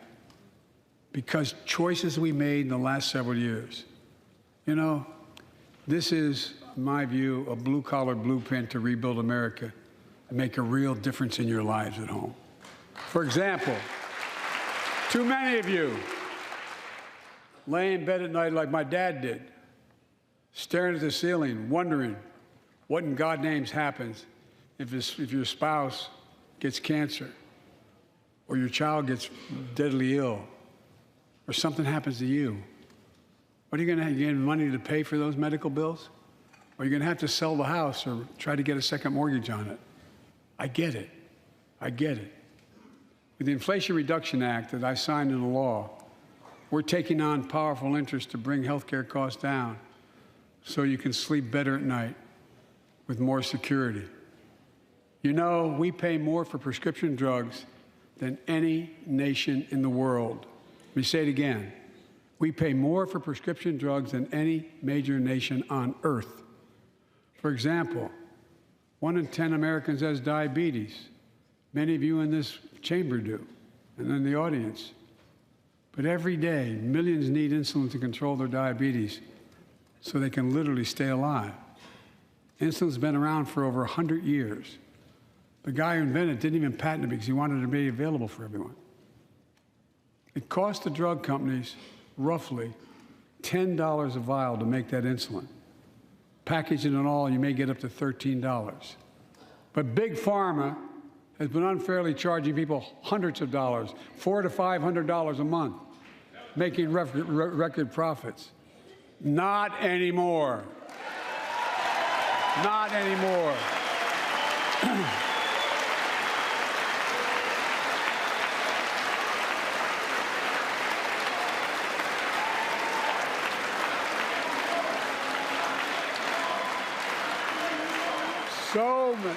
So many things that we did are only now coming to fruition. We said we were doing this, and we said we passed the law to do it, but people didn't know because the law didn't take effect until January 1 of this year. We capped the cost of insulin at $35 a month for seniors on Medicare. People are just finding out. I'm sure you're getting the same calls I'm getting.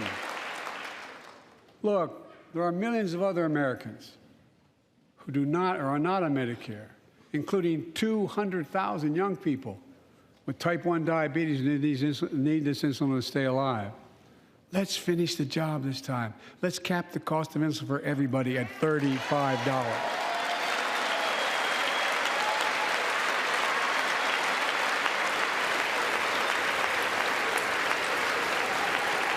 Folks, the big pharma is still going to do very well, I promise you all. I promise you they're going to do very well. This law also caps and won't even go into effect until 2025. Costs, out-of-pocket drug costs for seniors on Medicare at a maximum of $2,000 a year. You don't have to pay more than $2,000 a year, no matter how much your drug costs are. Because you know why? You all know it. Many of you, like many in my family, have cancer. You know the drugs can range from $10,000, $11,000, $14,000, $15,000 for the cancer drugs. If drug prices rise faster than inflation, drug companies are going to have to pay Medicare back the difference. We're finally giving Medicare the power to negotiate drug prices. Bringing down prescription drug costs doesn't just save seniors money, it cuts the federal deficit by billions of dollars, by hundreds of billions of dollars, because these prescription drugs are drugs purchased by Medicare to keep their commitment to the seniors. Well, guess what? Instead of paying $400 or $500 a month, you're paying $15. That's a lot of savings for the federal government. And by the way, why wouldn't we want that? Now, some members here are threatening, and I know it's not an official party position, so I'm not going to exaggerate, but threatening to repeal the Inflation Reduction Act. As my coach, that's okay, that's fair. As my football coach used to say, lots of luck in your senior year. Make no mistake, if you try anything to raise the cost of prescription drugs, I will veto it. Look, I'm pleased to say that more Americans have health insurance now than ever in history. A record 16 million people are enrolled in the Affordable Care Act.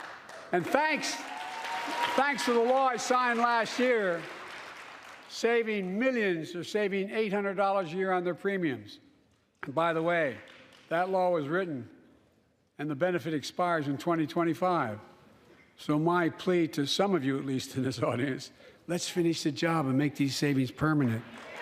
Expand coverage of Medicaid.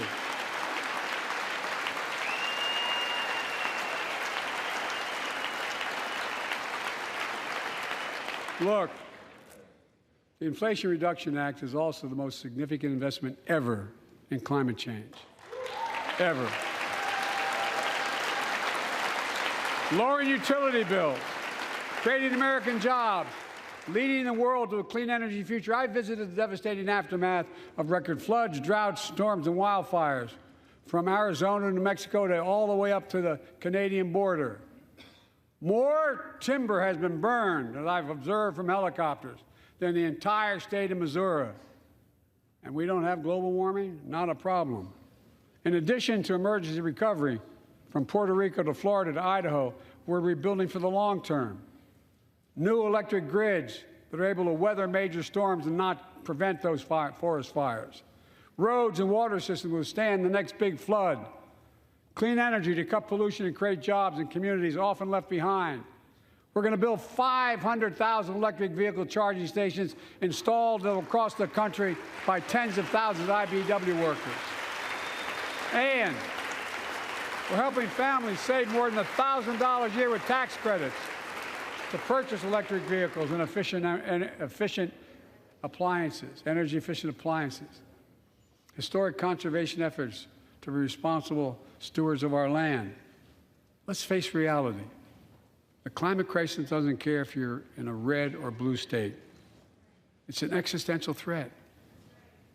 We have an obligation, not to ourselves, but to our children and grandchildren, to confront it. I'm proud of how America, at last, is stepping up to the challenge. We're still going to need oil and gas for a while. But guess what? No, we do. But there's so much more to do. We got to finish the job. And we pay for these investments in our future by finally making the wealthiest and biggest corporations begin to pay their fair share.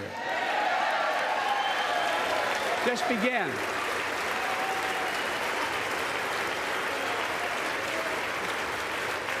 Look, I'm a capitalist. But pay your fair share.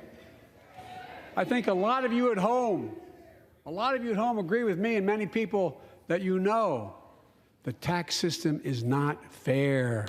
It is not fair.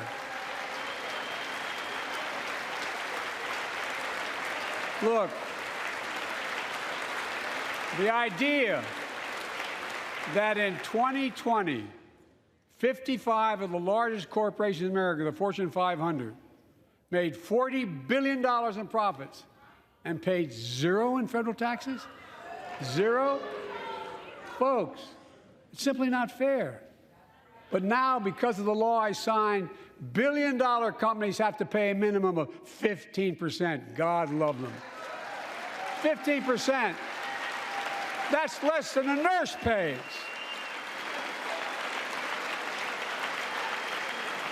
And let me be crystal clear. I said at the very beginning, under my plans, as long as I'm president, nobody earning less than $400,000 will pay an additional penny in taxes. Nobody, not one penny. But let's finish the job. There's more to do. We have to reward work, not just wealth.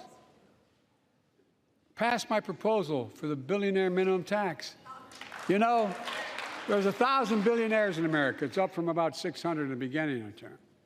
But no billionaire should be paying a lower tax rate than a school teacher or firefighter. I mean it. Think about it.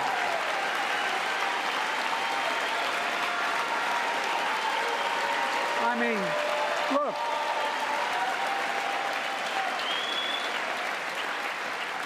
I know you aren't enthusiastic about that, but think about it. Think about it.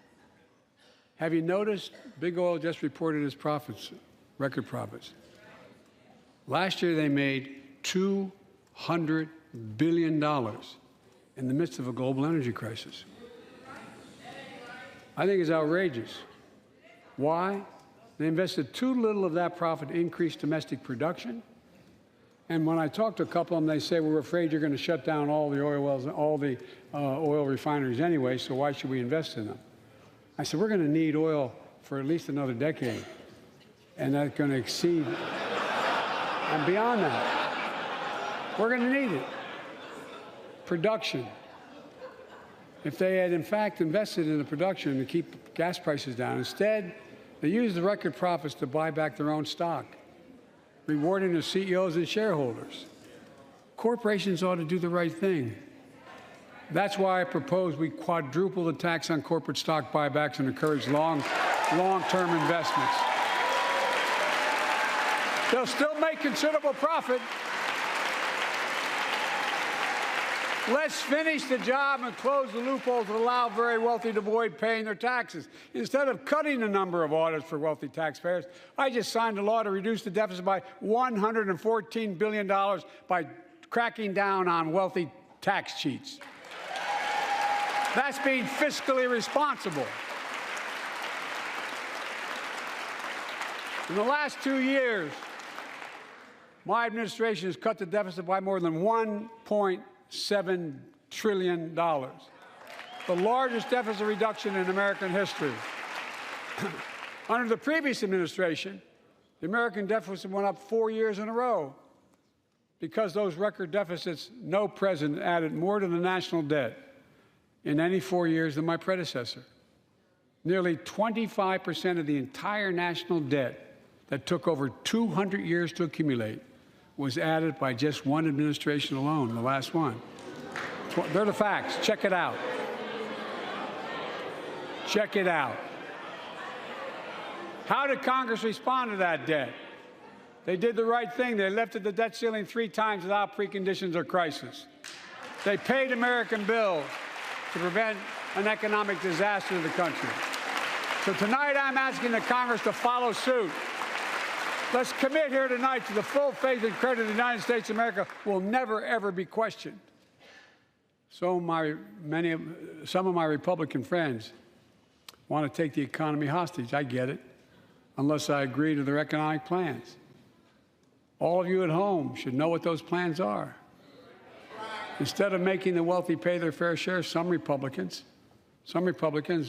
want Medicare and Social Security to sunset. I'm not saying it's a majority. Let me give you, anybody who doubts it, contact my office. I'll give you a copy.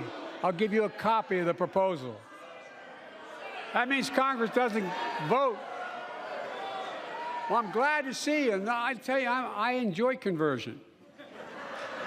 You know, it means if Congress doesn't keep the programs the way they are, they'd go away. Other Republicans say, I'm not saying it's a majority of you. I don't even think it's even a significant, but it's being proposed by individuals. I'm not politely not naming them, but it's being proposed by some of you. Look, folks, the idea is that we're not going to be moved into being threatened to default on the debt if we don't respond.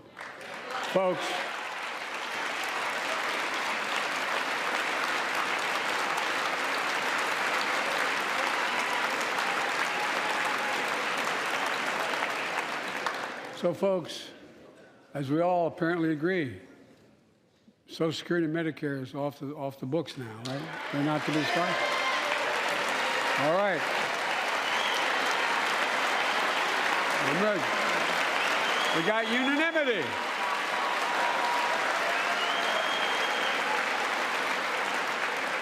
Social Security and Medicare are a lifeline for millions of seniors. Americans have to pay into them from the very first paycheck they started. So tonight, let's all agree, and apparently we are, let's stand up for seniors.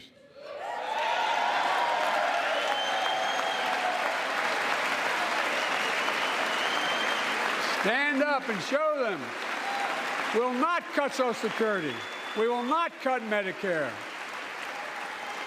Those benefits belong to the American people. They earned it. And if anyone tries to cut Social Security, which apparently no one's going to do, and if anyone tries to cut Medicare, I'll stop them. I'll veto it. And look, I'm not going to allow them to be taken away. Not today, not tomorrow, not ever. But apparently it's not going to be a problem. Next month, when I offer my fiscal plan, I ask my Republican friends to lay down their plan as well. I really mean it. Let's sit down together and discuss our mutual plans together. Let's do that.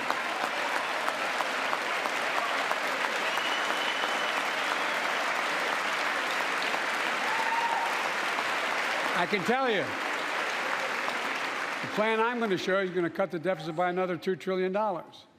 And it won't cut a single bit of Medicare or Social Security. In fact, we're going to extend the Medicare Trust Fund at least 2 decades, because that's going to be the next argument. How do we keep it solvent, right? Well, we'll not raise tax on anyone making under 400 grand, but we'll pay for it the way we talked about tonight, by making sure that the wealthy and big corporations pay their fair share. Look. Here's the deal. They aren't just taking advantage of the tax code. They're taking advantage of you, the American consumer. Here's my message to all of you out there. I have your back. We're already preventing Americans from receiving surprise medical bills, stopping $1 billion surprise bills per month so far. We're protecting seniors' life savings by cracking down on nursing homes that commit fraud, endanger patient safety, prescribe drugs that are not needed. Millions of Americans can now save thousands of dollars because they can finally get a hearing aid over the counter without a prescription. Look, capitalism without competition is not capitalism. It's extortion. It's exploitation. Last year, I cracked down with the help of many of you on foreign shipping companies that were making you pay higher prices for every good coming into the country.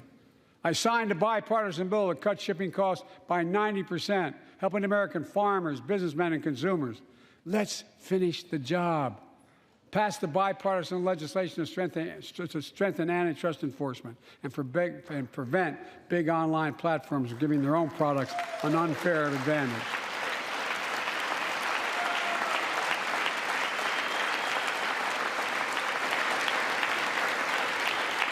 My administration is also taking on junk fees, those hidden surcharges too many companies use to make you pay more.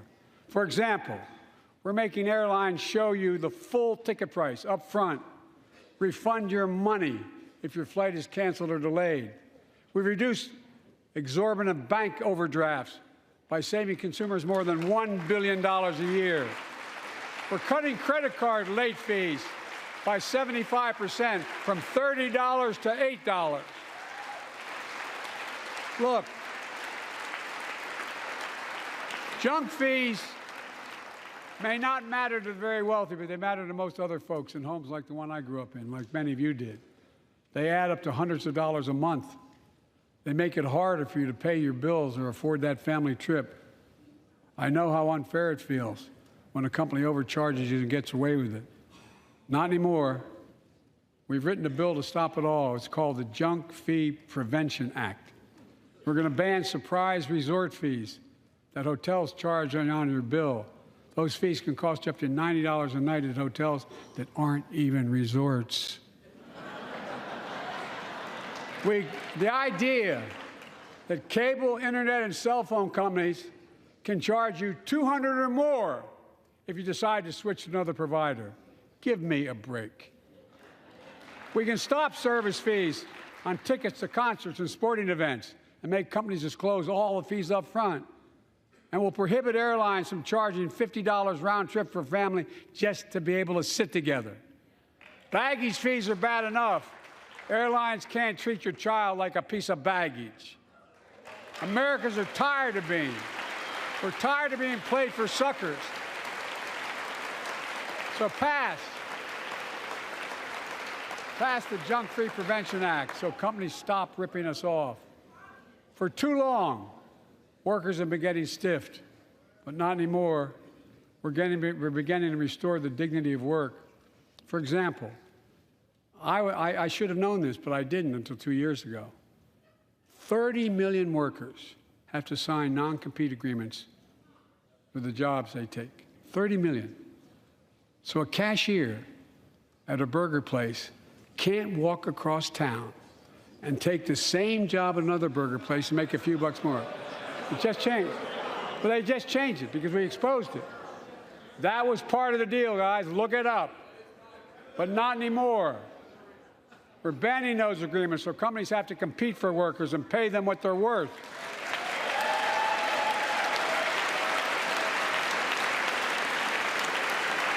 And I must tell you, this is bound to get a response from my friends on my left but the right. I'm so sick and tired of companies breaking the law by preventing workers from organizing. Pass the PRO Act, because business have a right, workers have a right to form a union.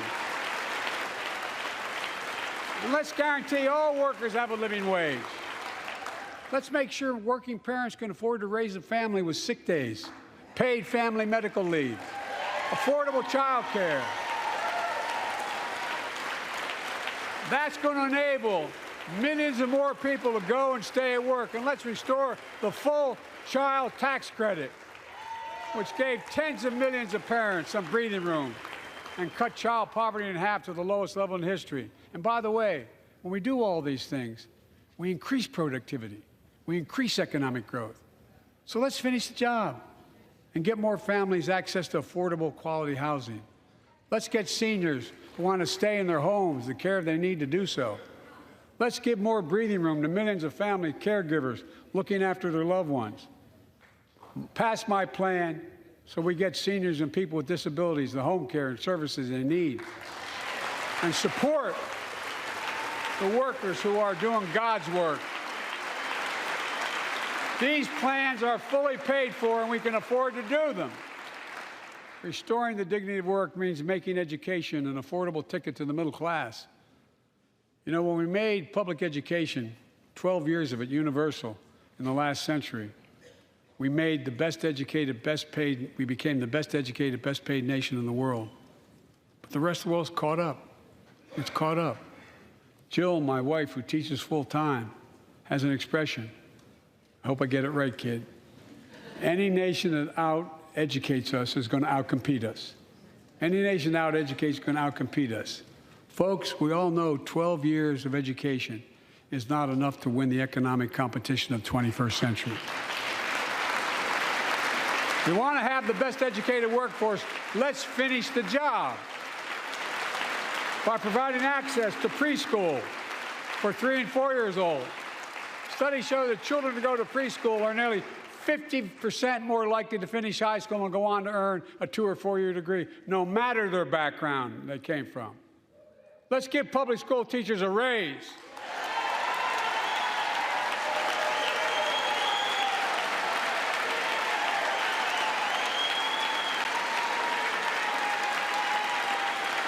We're making progress by reducing student debt, increasing Pell Grants for working and middle-class families. Let's finish the job and connect students to career opportunities starting in high school. Provide access to 2 years of community college, the best career training in America, in addition to being a pathway to a 4-year degree. Let's offer every American a path to a good career, whether they go to college or not.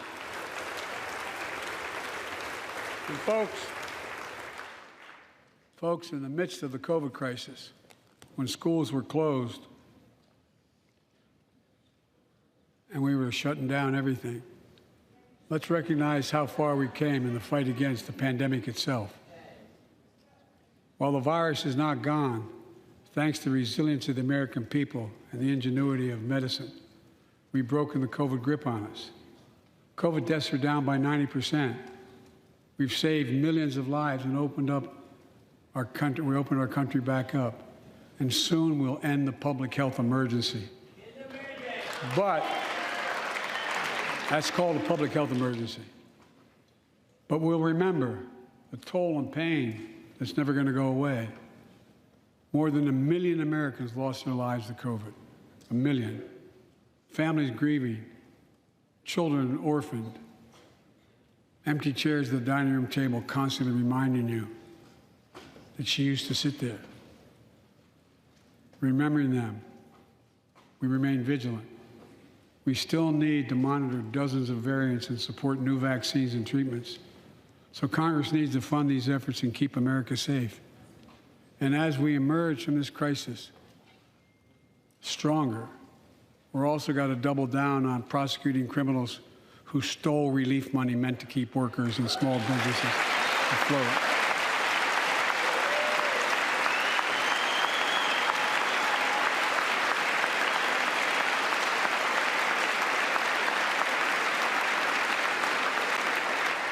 Before I came to office, you remember, during that campaign, the big issue was about inspector generals who would protect taxpayers' dollars who were sidelined. They were fired. Many people said we don't need them. And fraud became rampant. Last year, I told you the watchdogs are back. Since then, we've recovered billions of taxpayers' dollars. Now let's triple the anti-fraud strike force going after these criminals, double the statute of limitations on these crimes, and crack down on identity fraud by criminal syndicates stealing billions of dollars from the American people. And the data shows that for every dollar we put into fighting fraud, the taxpayers get back at least 10 times as much. It matters. It matters.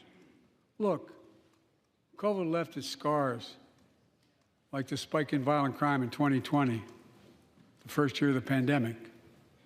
We have an obligation to make sure all people are safe. Public safety depends on public trust, as all of us know. But too often that trust is violated. Joining us tonight are the parents of Tyree Nichols. Welcome.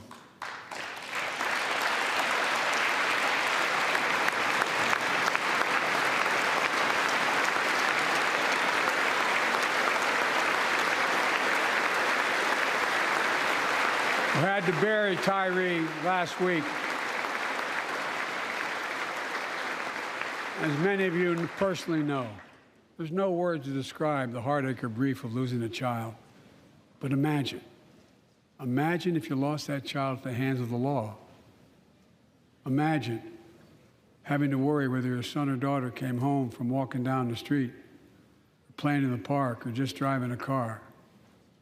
Most of us in here have never had to have the talk that brown and black parents have had to have with their children. Bo, Hunter, Ashley, my children, I never had to have the talk with them. I never had to tell them if a police officer pulls you over, turn your interior lights on right away. Don't reach for your license. Keep your hands on the steering wheel. Imagine having to worry like that every single time your kid got in a car. Here's what Tyree's mother shared with me when I spoke to her. When I asked her how she finds the courage to carry on and speak out. The faith of God, she said her son was, quote, a beautiful soul, and something good will come of this. Imagine how much courage and character that takes. It's up to us, to all of us. We all want the same thing. Neighborhoods free of violence. Law enforcement who earns the community's trust. Just as every cop, when they pin on that badge in the morning, has a right to be able to go home at night, so does everybody else out there. Our children have a right to come home safely. Equal protection under the law is a covenant we have with each other in America. We know police officers put their lives on the line every single night and day.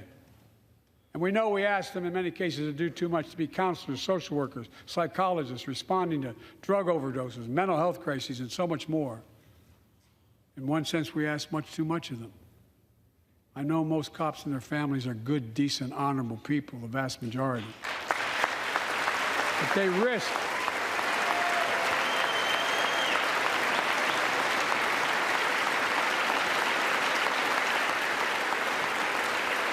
and they risk their lives every time they put that shield on. But what happened to Tyree in Memphis happens too often. We have to do better. Give law enforcement the real training they need. Hold them to higher standards. Help them succeed in keeping us safe. We also need more first responders and professionals to address the growing mental health, substance abuse challenges. More resources to reduce violent crime and gun crime. More community intervention programs. More investment in housing, education, and job training.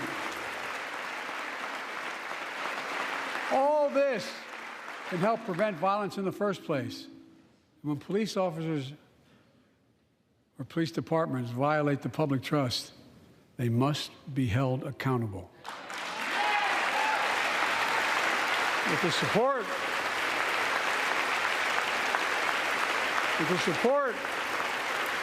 of the families of victims, civil rights groups, and law enforcement, I signed an executive order for all federal officers, banning chokeholds, restricting no-knock warrants, and other key elements of the George Floyd Act. Let's commit ourselves to make the words of Tyler's mom true. Something good must come from this. Something good. And all of us,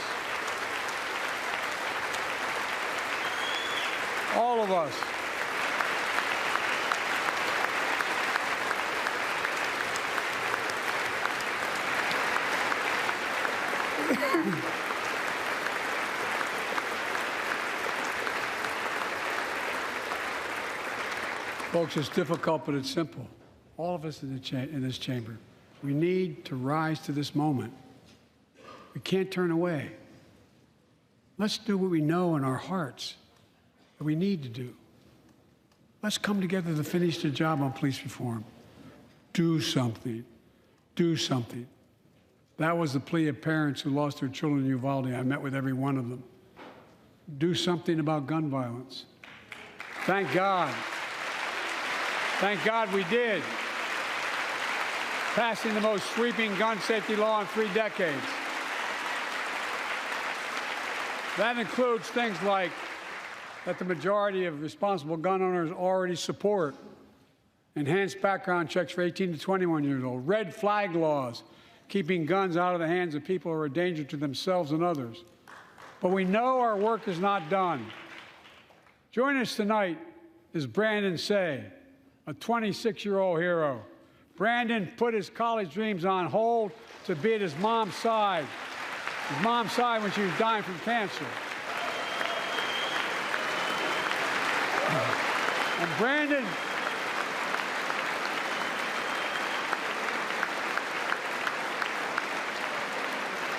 Brandon now works at a dance studio started by his grandparents.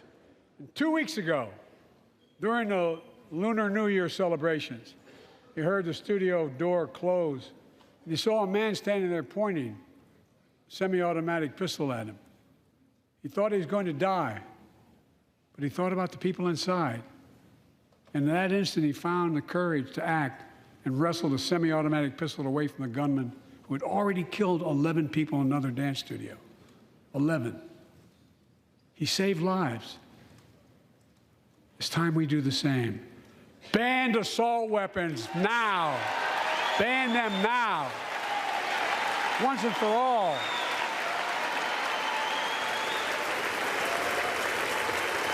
I led the fight to do that in 1994. In 10 years, that ban was law and mass shootings went down. After we let it expire in the Republican administration, mass shootings tripled. Let's finish the job and ban these assault weapons. And let's also come together on immigration. Make it a bipartisan issue once again.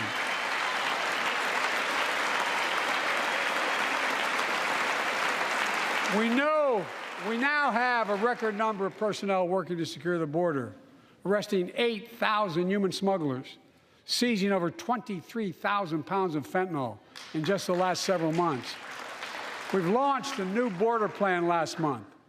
Unlawful migration from Cuba, Haiti, Nicaragua, and Venezuela has come down 97% as a consequence of that. But American border problems won't be fixed until Congress acts. If we don't pass my comprehensive immigration reform, at least pass my plan to provide the equipment and officers to secure the border.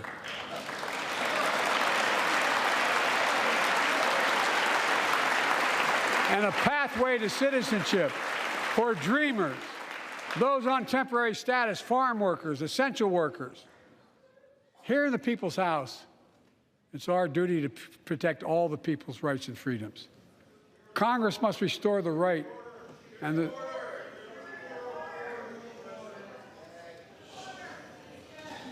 Congress must restore the right that was taken away in Roe v. Wade and protect Roe v. Wade.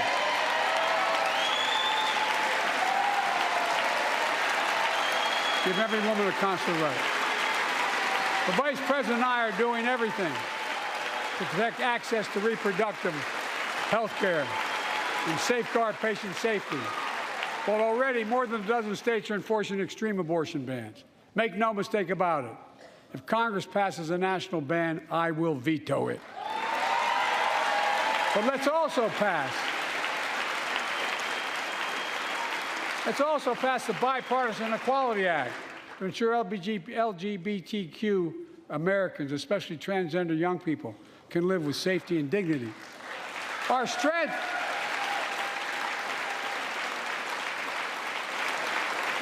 is not just the example of our power, but the power of our example. Let's remember the world's watching. I spoke from this chamber 1 year ago, just days after Vladimir Putin unleashed his brutal attack against Ukraine. A murderous assault, evoking images of death and destruction Europe suffered in World War II. Putin's invasion has been a test for the ages, a test for America, a test for the world. Would we stand for the most basic of principles? Would we stand for sovereignty? Would we stand for the right of people to live free of tyranny?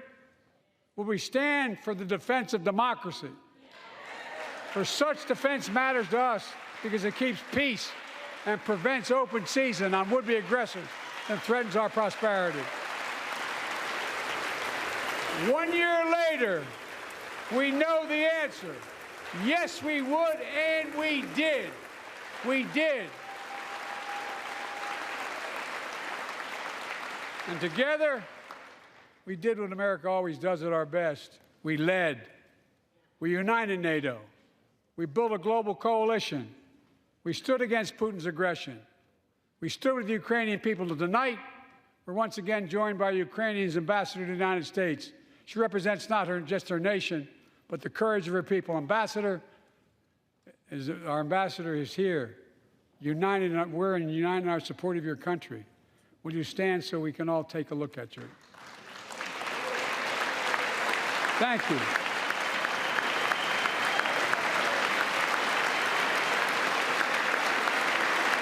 Because we're going to stand with you as long as it takes.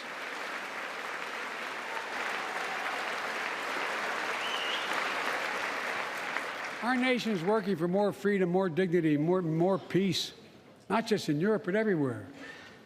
Before I came to office, the story was about how the People's Republic of China was increasing its power and America was failing in the world. Not anymore. We made clear, and I made clear in my personal conversations, which have been many, with President Xi, that we seek competition, not conflict. But I will make no apologies that we're investing to make America stronger. Investing in American innovation and industries that will define the future that China intends to be dominated. Investing in our alliances and working with our allies to protect advanced technologies so they will not be used against us. Modernizing our military to safeguard stability and deter aggression. Today, we're in the strongest position in decades to compete with China or anyone else in the world. Anyone else in the world. And I'm committed.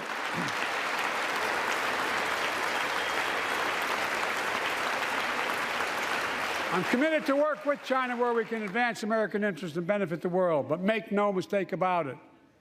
As we made clear last week, if China threatens our sovereignty, we will act to protect our country, and we did.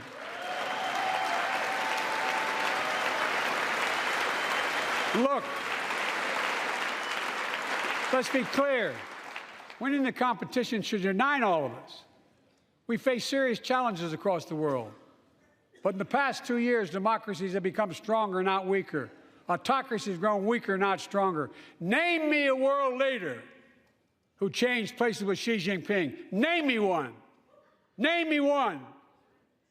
America's rallying the world to meet those challenges, from climate to global health, to food insecurity, to terrorism, to territorial aggression.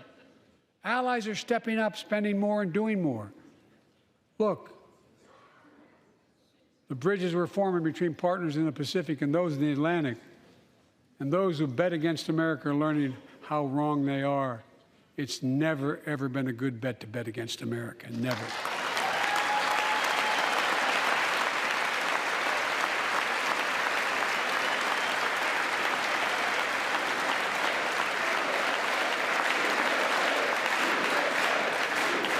Well, when I came to office, most assured that bipartisanship assumed was impossible, but never believed it. That's why a year ago I offered a unity agenda to the nation as I stood here. We made real progress together. We passed a law making it easy for doctors to prescribe effective treatments for opioid addiction. We passed the gun safety law, making historic investments in mental health. We launched the ARPA-H drive for breakthrough in the fights against cancer, Alzheimer's, and diabetes, and so much more. We passed the Heath Robinson PACT Act, named after the late Iraq War veteran whose story about exposure to toxic burn kits I shared here last year.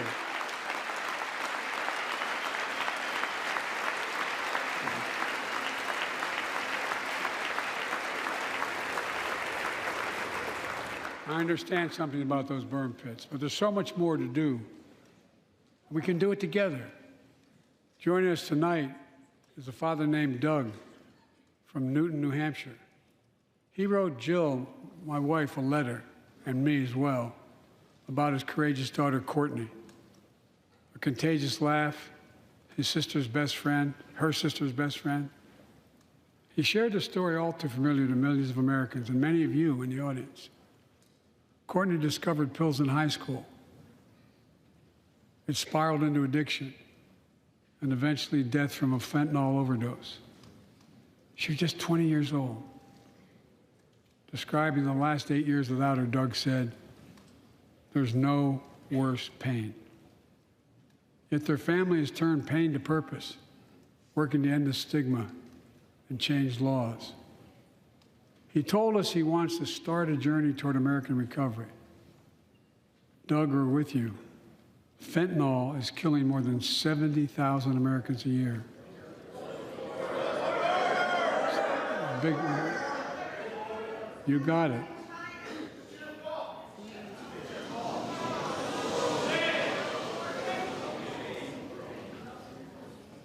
So let's launch a major surge to stop fentanyl production and the sale and trafficking with more drug detection machines, inspection cargo, stop pills and powder at the border. Working with couriers like FedEx to inspect more packages for drugs. Strong penalties to crack down on fentanyl trafficking. Second, let's do more on mental health, especially for our children. When millions of young people are struggling with bullying, violence, trauma, we owe them greater access to mental health care at their schools. We must finally hold social media companies accountable for experimenting they're doing running children for profit. It's time to pass bipartisan legislation to stop big tech from collecting personal data on our kids and teenagers online. Ban targeted advertising to children and impose stricter limits on the personal data that companies collect on all of us. Third, let's do more to keep this nation's one truly sacred obligation to equip those we send into harm's way and care for them and their families when they come home. Job training, job placement for veterans and their spouses as they come to return to civilian life.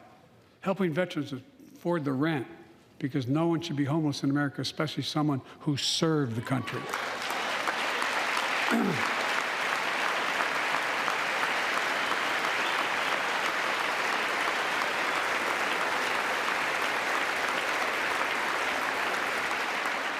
Dennis McDonough is here of the VA. We had a first real discussion when I asked him to take the job. I'm glad he did. We were losing up to 25 veterans a day on suicide. Now we're losing 17 a day to the silent scourge of suicide. 17 veterans a day are committing suicide. More than all the people being killed in the wars. Folks, VA is doing everything it can, including expanding mental health screening, proven programs that recruits veterans to help other veterans understand what they're going through, get them the help they need. We got to do more. And fourth, last year, Jill and I reignited the cancer moonshot that I was able to start with President Obama asked me to lead our administration on this issue. Our goal is to cut the cancer death rates at least by 50% in the next 25 years. Turn more cancers from death sentences to treatable diseases. Provide more support for patients and their families. It's personal to so many of us in this audience. Joining us are Morris and Candice, an Irishman and the daughter of immigrants from Panama. They met and fell in love in New York City and got married in the same chapel Jill and I got married in New York City. Kindred spirits. He wrote us a letter about his little daughter, Ava, and I saw her just before I came over. She was just a year old when she was diagnosed with rare kidney disease, cancer. After 26 blood transfusions, 11 rounds of radiation, 8 rounds of chemo, 1 kidney removed, giving a 5% survival rate. He wrote how in the darkest moments he thought, if she goes, I can't stay. Many of you have been through that as well. Jill and I understand that like so many of you.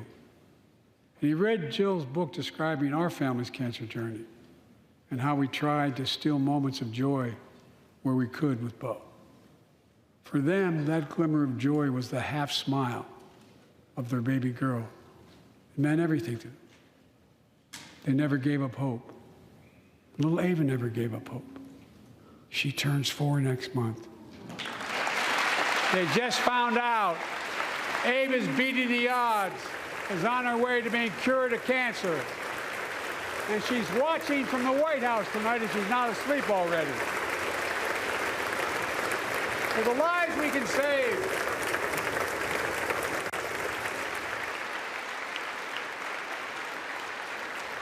For the lives we can save and the lives we've lost, let this be a truly American moment that rallies the country and the world together and proves that we can still do big things. 20 years ago, under the leadership of President Bush and countless advocates and champions, he undertook a bipartisan effort through PEPFAR to transform the global fight against HIV/AIDS. It's been a huge success. He thought big. He thought large. He moved. I believe we can do the same thing with cancer.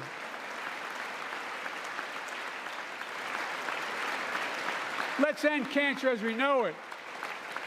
Cure some cancers once and for all. Folks, there's one reason why we've been able to do all of these things. Our democracy itself. It's the most fundamental thing of all. With democracy, everything's possible. Without it, nothing is. The last few years, our democracy has been threatened and attacked, put at risk, put to the test in this very room on January the 6th. And then just a few months ago, an unhinged big lie, assailed and unleashed a political violence, the home of the then Speaker of the House of Representatives, using the very same language the insurrectionists used as they stalked these halls and chanted on January 6th. Here tonight in this chamber is a man who bears the scars of that brutal attack, but is as tough and as strong and as resilient as they get. My friend Paul Pelosi. Paul, stand up.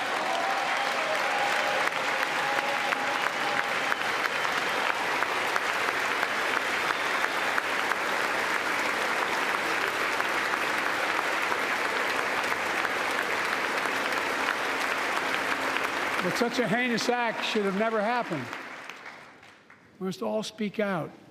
There's no place for political violence in America. We have to protect the right to vote, not suppress the fundamental right. Honor the results of our elections, not subvert the will of the people. We have to uphold the rule of law and restore trust in our institutions of democracy. And we must give hate and extremism in any form no safe harbor.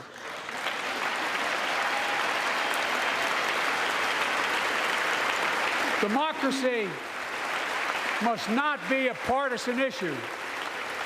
It's an American issue. Every generation of Americans has faced a moment where they have been called to protect our democracy, defend it, stand up for it. And this is our moment.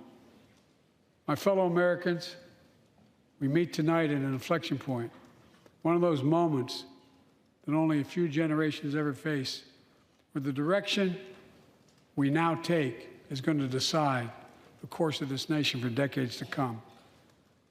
We're not bystanders of history. We're not powerless before the forces that confront us. It's within our power of we, the people. We're facing the test of our time. We have to be the nation we've always been at our best, optimistic, hopeful, forward-looking. A nation that embraces light over dark, hope over fear, unity over division, stability over chaos.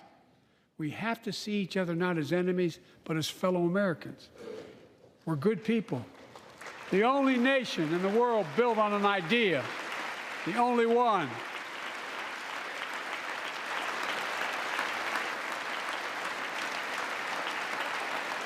Other nations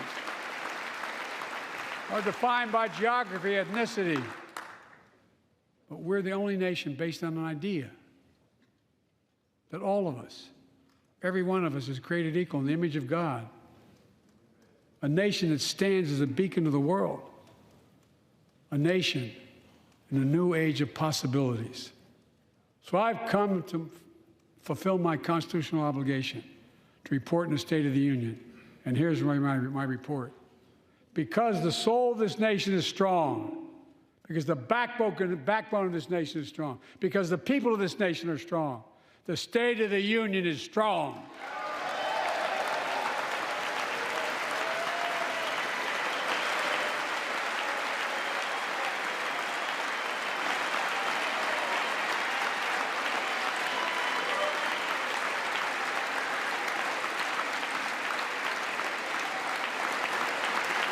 I'm not new to this place.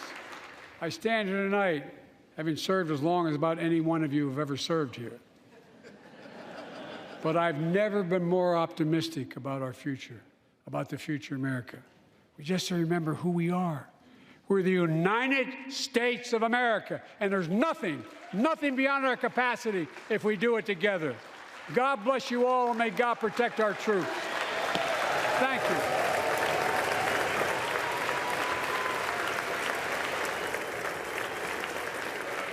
President Biden delivers his second State of the Union address. You see there, he, of course, greeting the vice president there as well, and, of course, shaking the hand there of the House clerk and the staff. Quite a feisty President Joe Biden, many times during that speech, looking directly at Republicans, challenging them on several issues. I thought it was certainly smart of him to challenge them, specifically on Social Security. They begin to boo. He's like, oh, I guess y'all don't want to cut it, huh? Baited them into that. You see him there on the floor just shaking hands with Senator Raphael Warnock as he was there as well. And, of course, again, you're talking about a speech. Normally they spend lots of time focusing on how long it was, whatever the hell. State of the Union is going to be always long, so I'll leave that crap to CNN and the rest of them folks.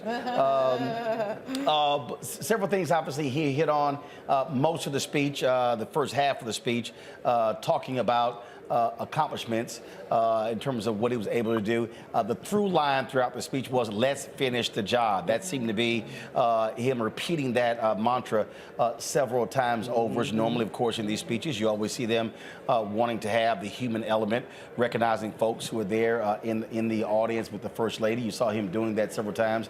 You see he's there talking with Congressman Greg Meeks of New York there. And, of course, you have Congresswoman Maxine Waters looking to make her way to the front to shake the president's hand.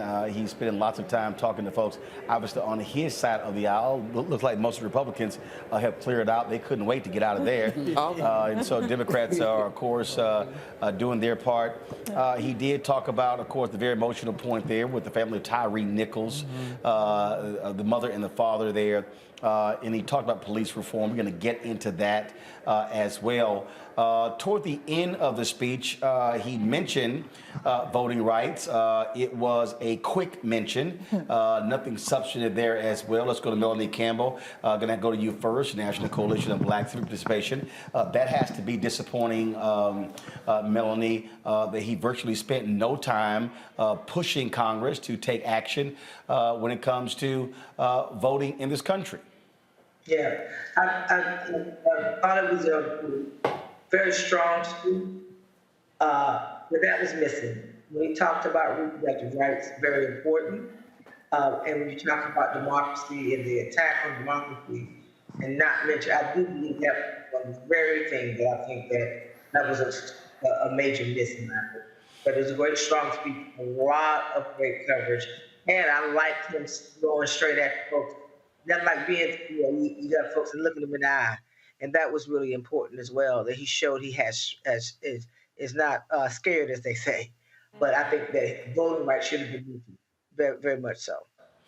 Oh, absolutely. And look, I'm always one for challenging folks directly. That's always important there in terms of being able to hit folks just where they are on Makonga. When you think about, when we talked about insulin, that was one of the things there. And I can't think of anybody who lives in those Republican districts who are dealing with health issues who would not mind having insulin capped at $35. Mm-hmm. You saw Republicans sitting on their hands.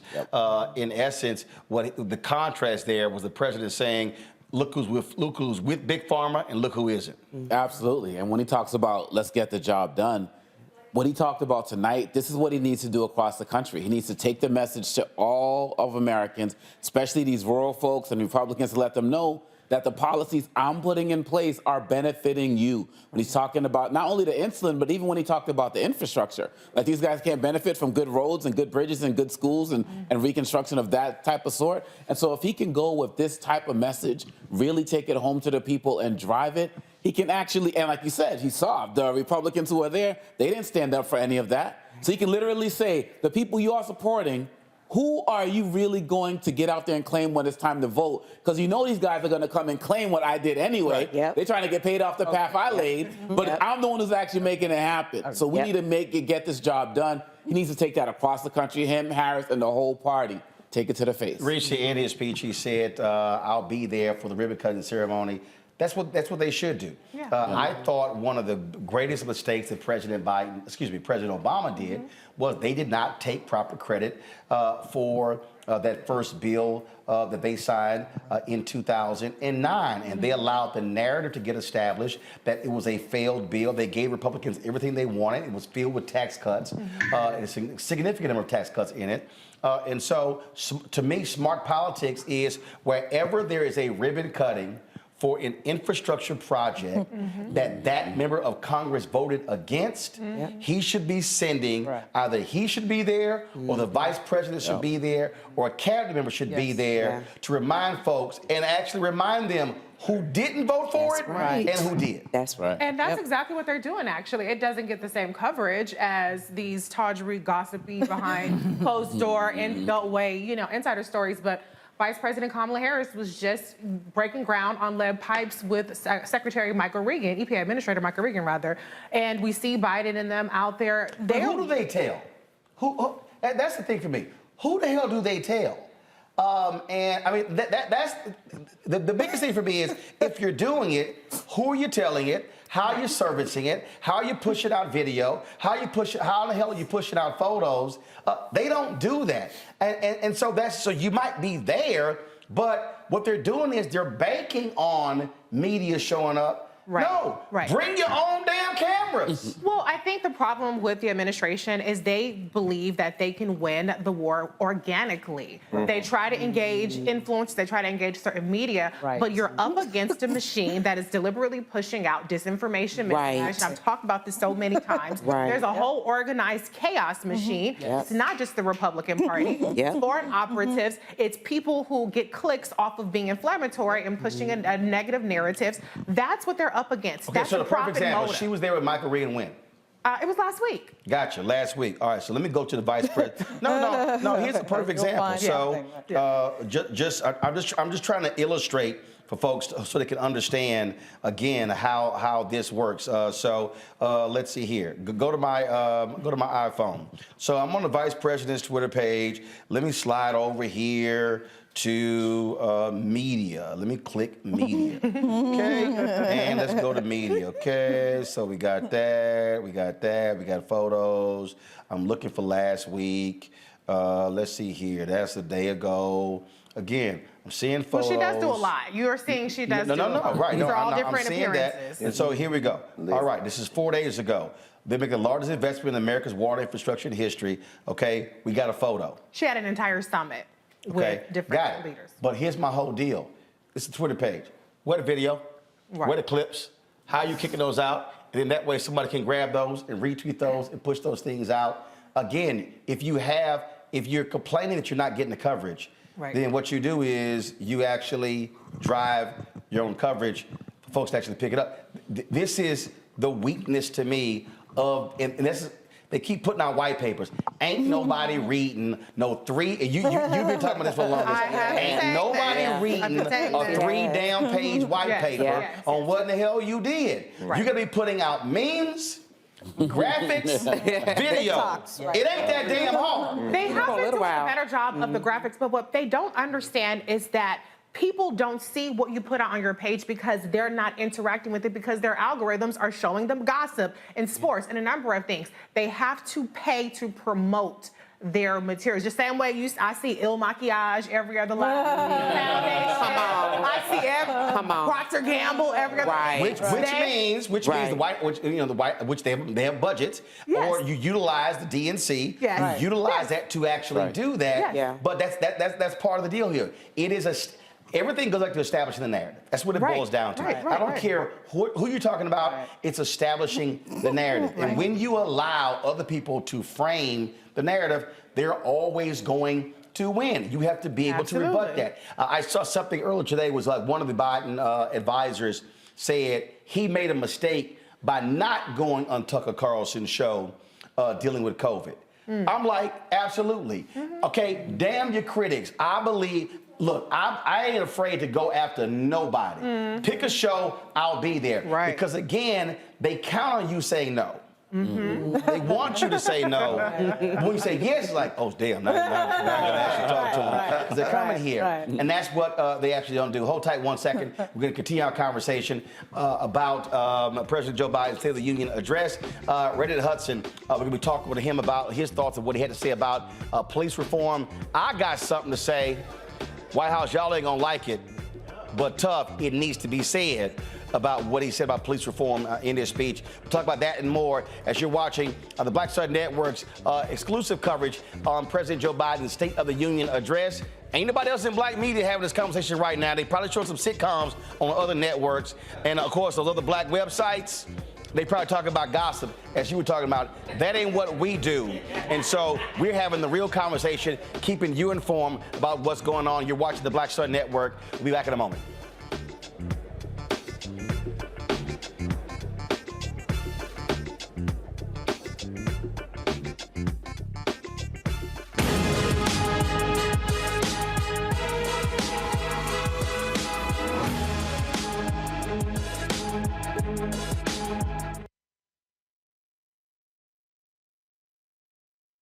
Most people think that these television shows that tell stories about who we are as black men, and then they paint these monolithic portraits of us, they think that they're being painted by white people. And I gotta tell you, there are a whole bunch of black folk that are the creators, the head writers, the directors of all of these shows, and that are still painting us as monoliths. People don't really want to have this conversation. No, they don't.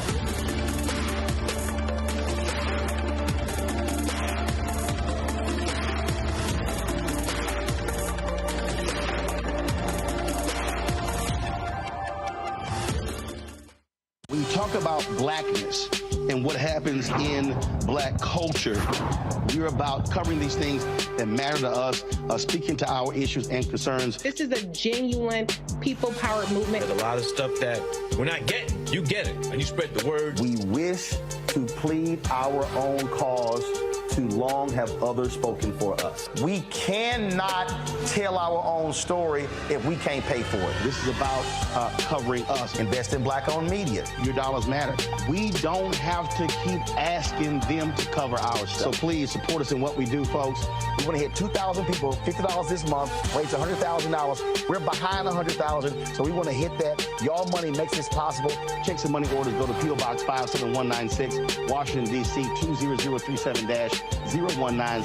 The Cash App is $RM Unfiltered. PayPal is R Martin Unfiltered. Venmo is RM Unfiltered. Zelle is Roland at RolandSMartin.com.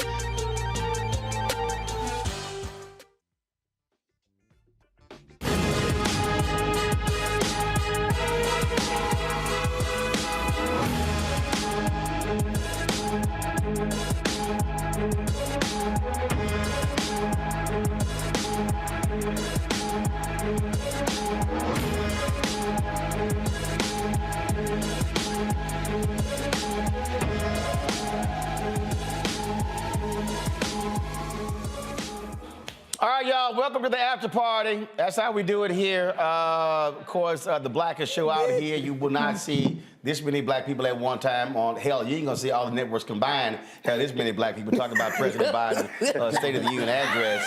Hell, it'd take them a whole week to have this many black people talking about it. We'll continue our conversation discussing what, of course, what he had to say.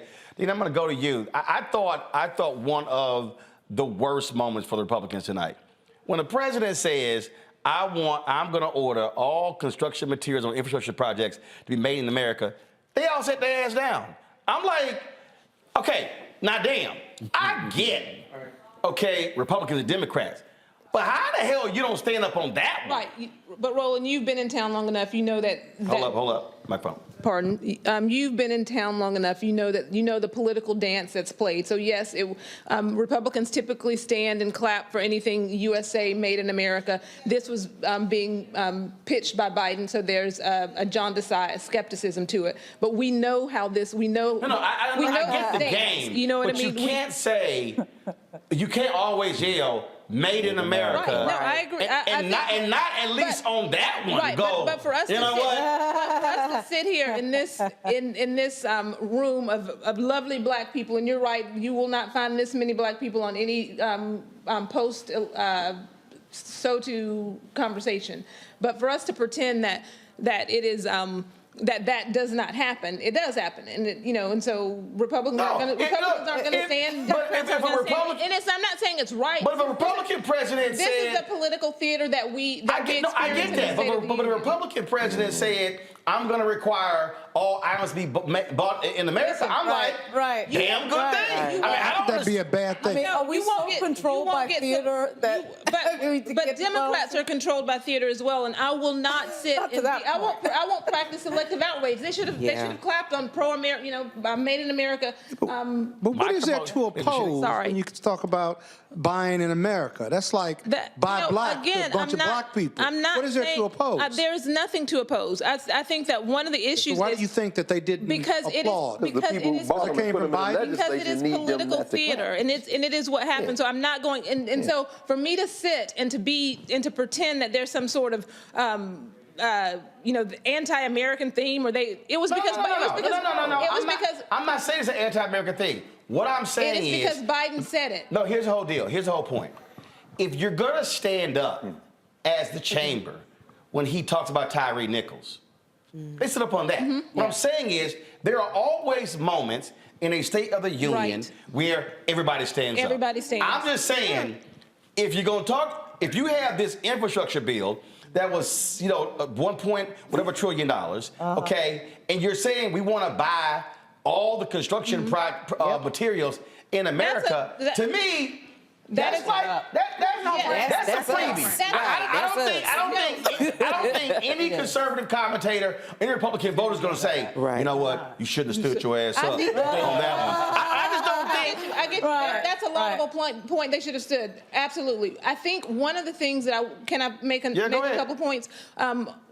When we were going into the speech, I at least talked about, will this be an area where President Biden will make the case for Democrats, you all in the room, to be able to support him? First of all, not anybody in this room Democrats. Okay, many of you in the room, to support him in 2024. And I think that he did make the case to a certain extent for Democrats to champion him. I think he'll have a little bump because he hit all of the points that will gin up Democrats and that will kind of make conservatives and Republicans uncomfortable. He talked about reproductive rights. I'm with Fannie Lou Hamer, who calls reproductive rights legalized murder. He talked about issues of Fannie Hamer, who had a hysterectomy at the hands of the doctors. Come on, tell the whole story. Absolutely. It's tough. Absolutely. It's tough. But she still was very clear about, when I think of legacy values, she was very clear about her opinion on abortion. Let's walk through the history. No, let's walk through the history. Let's walk through all of her speeches. Don't do that to Fannie Lou Hamer. Let's walk through all of her. Did she have 19 children? Let's walk through all of her speeches, all of her discourse on that. But what I'm saying is that he was very clear about what he needed to do for Democrats. And this speech did nothing. He always talks about being the president of unity. This speech, while it was rallying and it did not hit the mark of unity. Dina, hold on.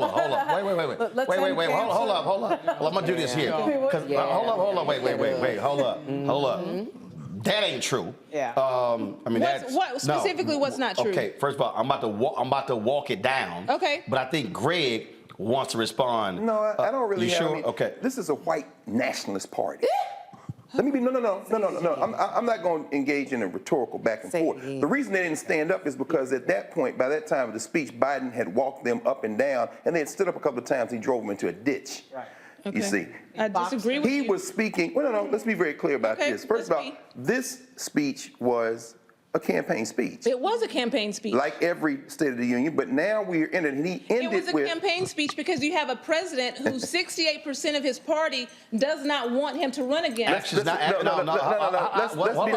First of all, it's not 68. The ABC Washington Post poll is 58, not 68. What I'm saying is. I'm just going to give a factual deal here. 58%. But let me say this here, okay? The first third of the speech, he consistently said what we did in a bipartisan way. That's exactly. No. You said he didn't talk about unity. No, I said he is the unity president. No. I'm going to state fact. Signed over 300 pieces. You know, we are often told that Democrats and Republicans can't work together. But over these past 2 years, we proved the cynics and the naysayers wrong. Right. Yes, we disagreed plenty, and yes, there were times when Democrats had to go it alone. But time and again, Democrats and Republicans came together. Came together to defend a stronger and safe Europe. Came together to pass a once-in-a-generation infrastructure law, building bridges to connect our nation and people. Came together to pass one of the most significant laws ever, helping veterans exposed to toxic burn. No.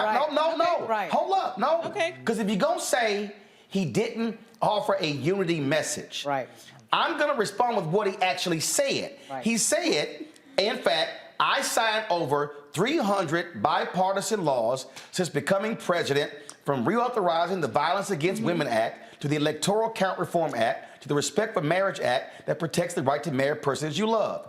To my Republican friends, if we could work together in the last Congress, there's no reason we can't work together in this new Congress. How is that not unity if he lays out what we did bipartisan? I agree. You clearly read the things that he talked about that were unifying. There were many messages in this speech that will strike conservatives and Republicans as lack of unity. Because when you are the president, let's talk about this. Actually, Melanie, hold on. When you're the president of the United States and you have your priorities, you will do that. But to say he did not speak about unity, he literally led with it. And so let me say this. He talked about these areas of unity, but from me as a conservative and a Republican, recognizing that those are two not necessarily the same things, but as a conservative and a Republican, for me, his message, there were many things that were so for his base that and for his 2024 election. But isn't that what you do? Hold on. No, give us some examples. Hold on a second. Melanie, your comment. But that's kind of like, but that's actually what presidents do. Democrats get up and do this conciliatory thing. Republicans never do that. When did Trump ever do that? When did Trump ever do that? I think you can't. So why would he value? Why does the Democratic Party have to be conciliatory? And then the Trump people never do that. So what do we do? We will not use Trump as an example of conciliatory. Why not? Why not? He was a Republican president. And he's running again. Okay, all right. Go back to 8 years of George W. Bush. Did he not offer Republican ideas? Yes. Was he Mr. Unity? I don't think he billed himself as Mr. Unity. He certainly was more. Oh my God! No. Here's the real deal. Republican. I see it on Fox News all the time. Right. Republicans try to go, oh, he called himself Mr. Unity. Right. Every president says, I'm the president for all Americans. That's a unity message. Hold on one second, Melanie Campbell. Hold on, Melanie Campbell. Thank you. And Roland, basically, you made the point. Some of the points I wanted to make. At the end of the day, this president ran on a platform. And he ran on issues and priorities that people, the majority of the American people voted for him on, including some Republicans, not all for sure. And so I think it would be disingenuous not to, in his State of the Union speech, address the very some of the key areas I stated in the beginning. I think he should have spoke about voting rights, but he talked about the PRO Act, the right to form a union, those kinds of issues that for Black people in this country who we were able to make it into the middle class through many of those came through unionized jobs. Being part of where we talk about wage stagnation, that comes from not having the ability to have a right to organize and bargain for livable wages. And so I think that in itself, I felt that he was very genuine, and I want you to be real. Now, do I agree with everything you say? I think you could have said more and be more direct about the George Floyd justice. That you're going to fight for that no matter what. You talked about it, but you didn't say that the George Floyd bill. I think that was a little miss.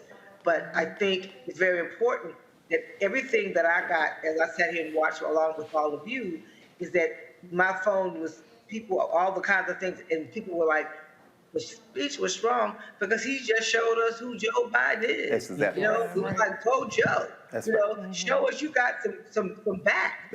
So we get to stand up. That's what people want to see. Do you have some fight in you? And exactly. And it was his 2024. And it was his 2024 campaign speech. That's what he needed to do for 2024. Hold on, Melly, finish your point. Any of that, it is like we all we can be respectful and disagree. But at the end of the day, the people who voted for him 4 years, 3 or 2.5 years ago, are looking to see when they want to if he decides to run, when they're going to vote for him again. And if you ran on a platform, then you need to stand up for that platform. That's right. And especially in a State of the Union address. Melanie Campbell, we appreciate you joining us. Thank you so very much. Lauren Victoria Burke, to Melanie's point, folk wanted to see a fighting Joe Biden, and he was. He was the old man. He was the old relative giving the lecture to the young kids, staring right at the Republicans. And quite frankly, I'm sitting here shocked. I didn't expect him to be this good. There were moments in there of perfection. That Social Security moment back and forth where he made them get up was perfection. Exactly. You could see that they sat there in the White House and they said, you know what? Let's punk their asses. Let's get them standing up when they don't want to stand up. Usually when we watch the State of the Union, Roland, it's a laundry list. It's boring. It's the same thing over and over, the same format. Every single president, even Obama, who's gifted speaker, he was given to that sort of format. He broke that. He broke that model tonight. He punked them. He had that rhetorical flourish, as Greg brought up. He would introduce something, he'd step up to the line, and boom, pop them, and then they had to get up. You saw McCarthy get confused several times. On the Social Security thing, he lost his right. That's the minute he might have lost his speakership. I wanted more blackety-black stuff. I wanted more blackety-black. I wanted more details on George Floyd, but I will say, there were a few moments in there of perfection. Absolutely. Eric, I think what was important, again, because the Republicans have been saying, oh, you're lying about the Social Security. When he said no, and then when he said, call me, I'll send you the examples. But he said, there's some of your members who have been saying this. And then, so then they were like, no. They went, oh, so I guess we're not going to give him Social Security. I mean, he literally baited them into it. And now they're like, damn. Wait. It's all on camera now. Absolutely. And those people, the constituents that they represent, are going to be calling them about that. Joe Biden snatched edges. Period. He did. He really did. And I said to Greg, I think he listened to you because that is really what everybody has been pining to see. Even his haters. Like, oh shit, like we really do have to compete and run against him. You absolutely do. And that was something that people will have to sit with. In fact, I want to make this one because the Republicans are against capping insulin, correct? They are? Yes. When well, tonight they are. That was basically a clip speak. In other words, the campaign started tonight, whether he runs or not. When he caught Chip Roy's ass standing up and then froze him there. No, stay there. On the insulin. See, these people, some of y'all, and he kept looking at, some of y'all got insulin. Some of y'all got diabetes. And he kept making that point. Many people in this room. He's talking to Marjorie Taylor Greene's electorate. He's talking to Chip Roy's electorate. You open traders in this house, we have capped insulin at $35 a dose when it takes them $10 to $13 to make it. And you're going to be on the record, and we're going to run this clip, because most people are not going to watch the State of the Union. Right. That was a series of short burst, 10 to 30-second clips that they are now going to repackage and make these people own their rejection of their working class. That's if they know how to do it. Here's the deal. Here's the deal. I'm going to break in 30 seconds, but I'm going to say what they have to do, which is what I specifically said to President Obama directly.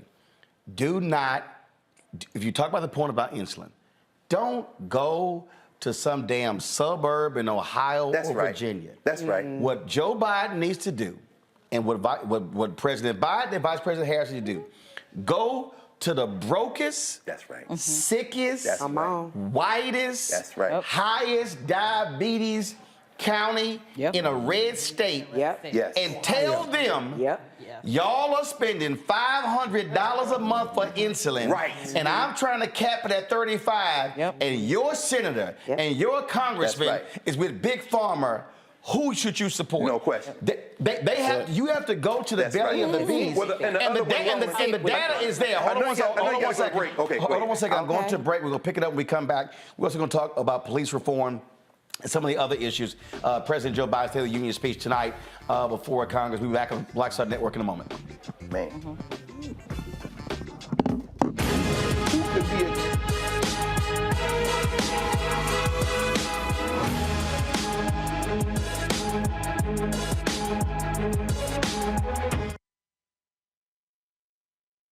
Next on the Black Table with me, Greg Carr.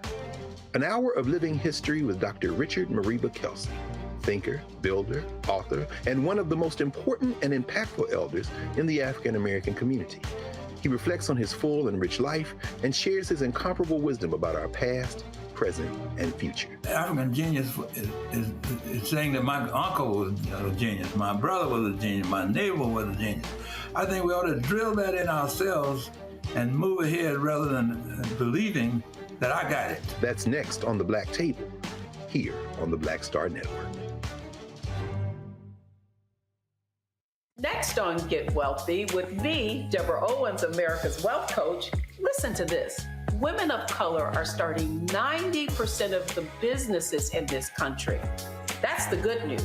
The bad news, as a rule, we're not making nearly as much as everyone else. But joining us on the next Get Wealthy episode is Betty Hines. She's a business strategist, and she's showing women how to elevate other women. I don't like to say this openly, but we're getting better at it. Women struggle with collaborating with each other.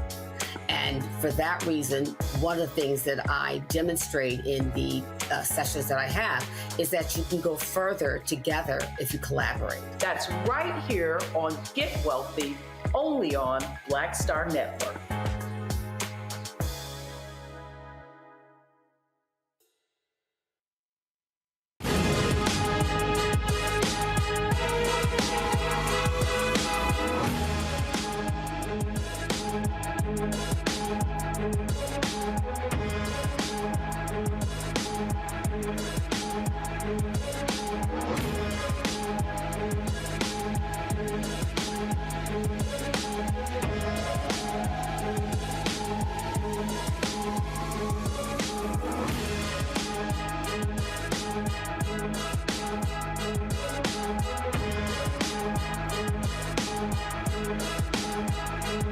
Reeves ain't doing that. Tate Reeves is not doing it in Mississippi. And so what I'm saying is this here.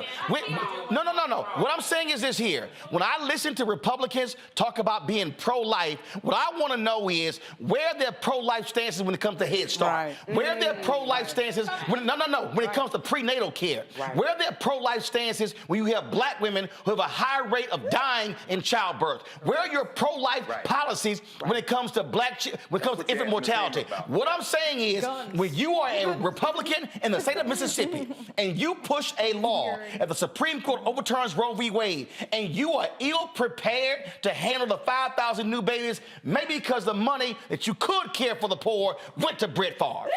That's right.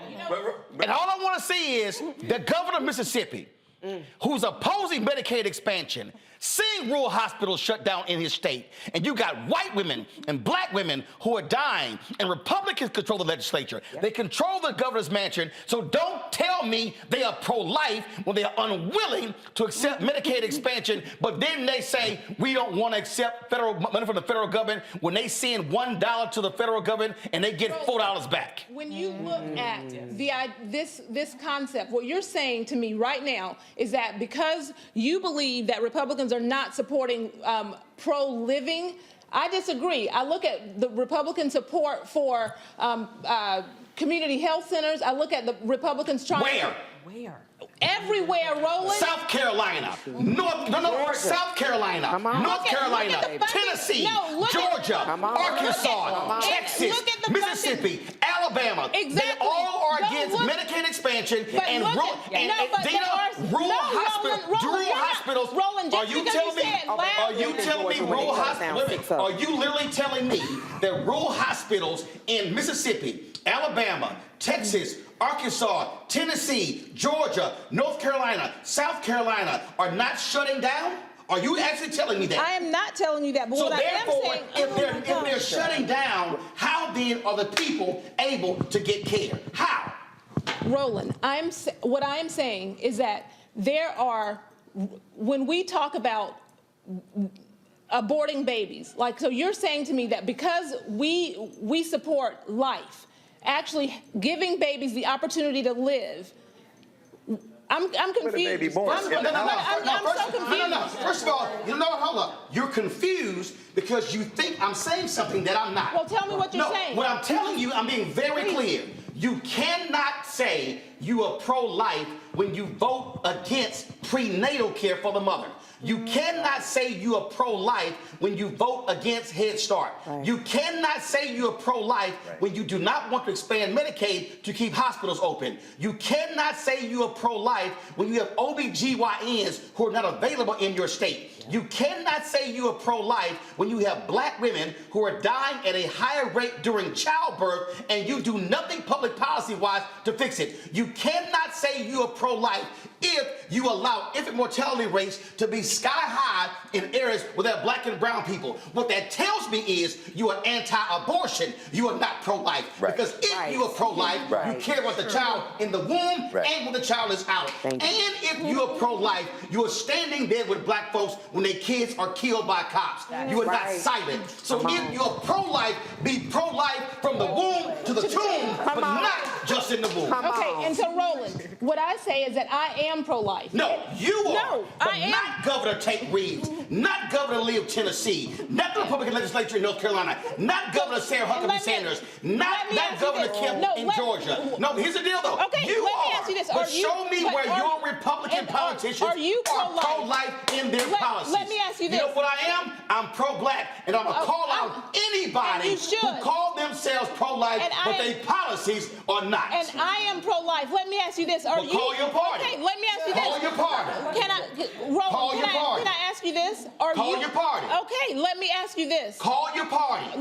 Can I ask you this? Go ahead. Are you pro-life? I'm pro-life when that black person is killed, and when a Republican. So let me ask you this. No. Right. When a Republican says nothing when somebody is gunned down. Don't use extremes. Republicans do say things when people are gunned down. No, Roland, you can't do that. No, they don't. Roland, are you kidding me? Are you kidding me? I'm sorry. Those are the same folks who send out MLK quotes on MLK Day. Oh my goodness. But will not support MLK's Is my mic agenda. on? Can you hear me? Okay, so Roland.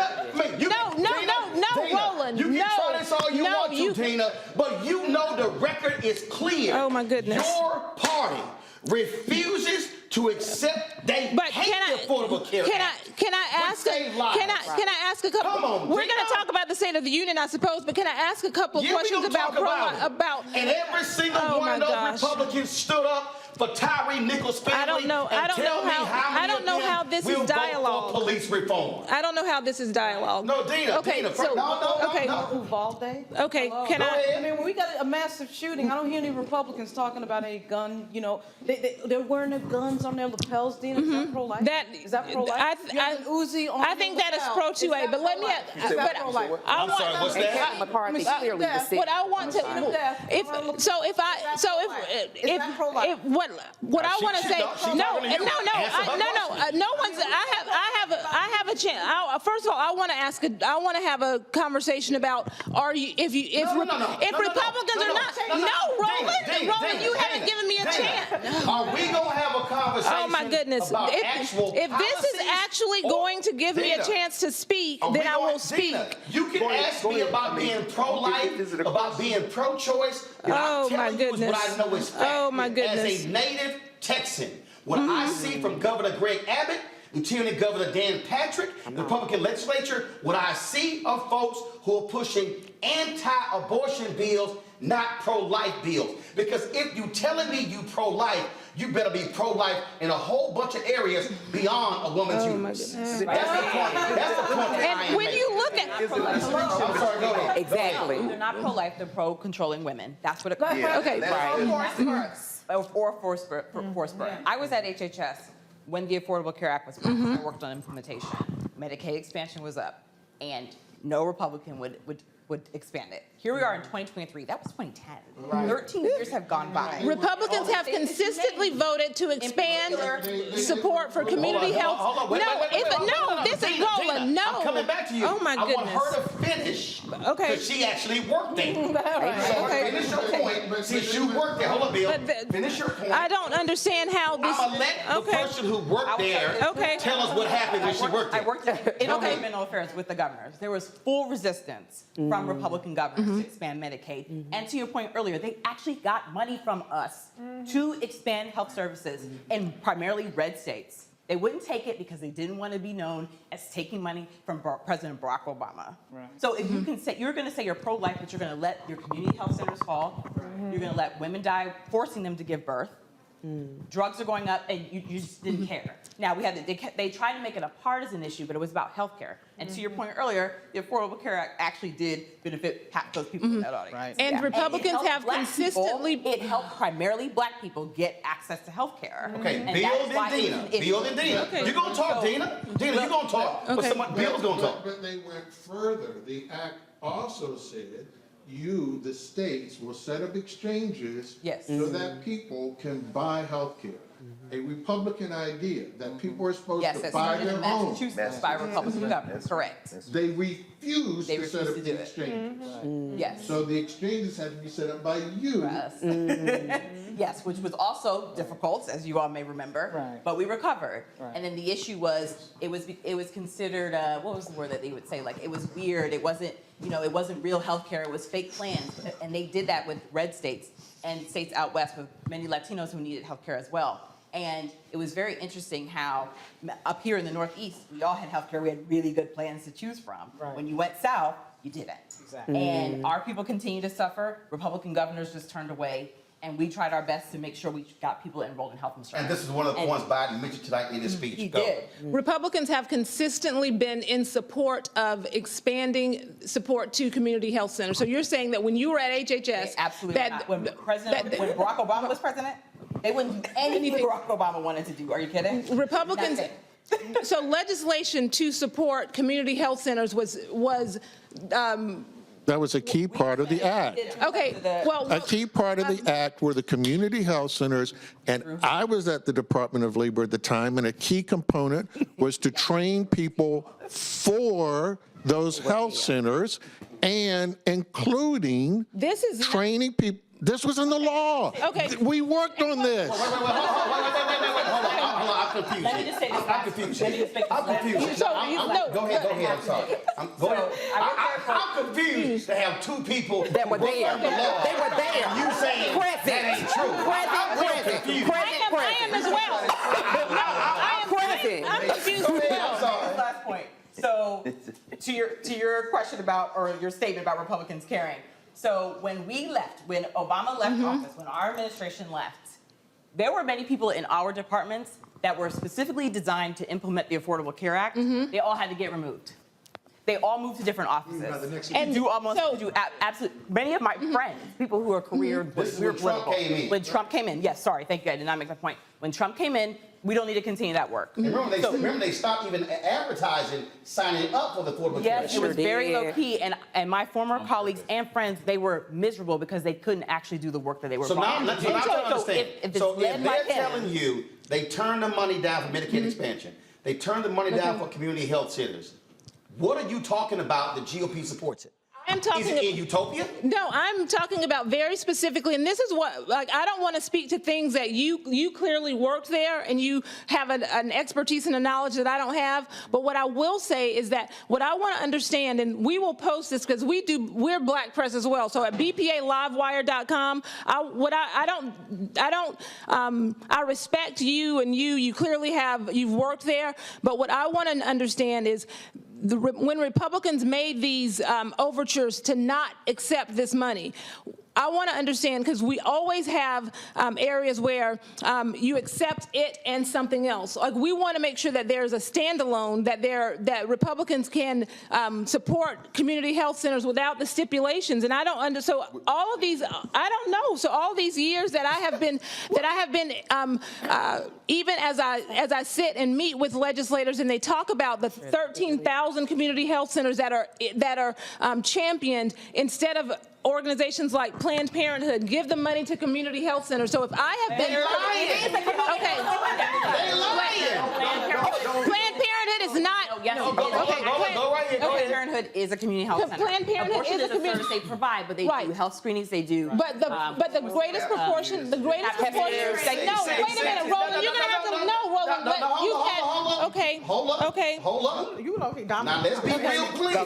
This is your show. I get it. Let's be real clear. I am not the one to say no to. Okay. Now I'm letting different folks talk, but never tell me no. So when you're talking about community centers, okay? I can understand. You were speaking about, which is totally different than what she's talking about, and again, we're talking about what Bill is talking about.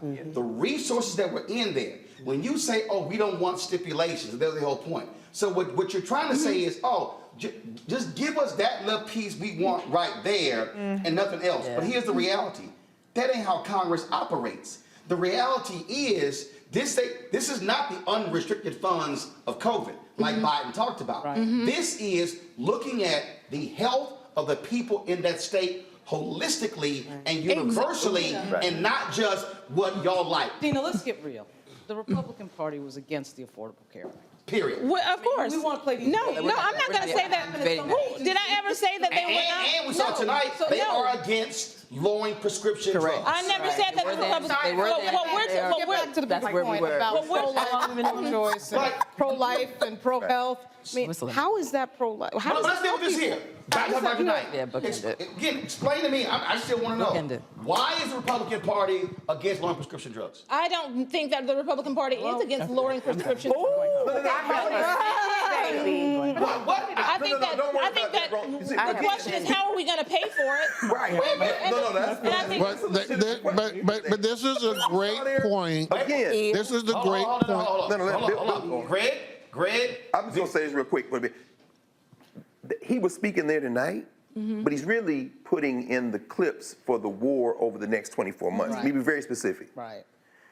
When he first, and me and Eric were laughing about this, whoever wrote that section in there on those junk fees needs a raise. See, what's going to happen is, imagine this, there's going to be a 2-minute ad with people frustrated at the airport checkout line, with people looking at their cable bill, because he don't know a damn thing about paying no cable bill. But he's talking to very targeted, it's almost like micro-targeting voters.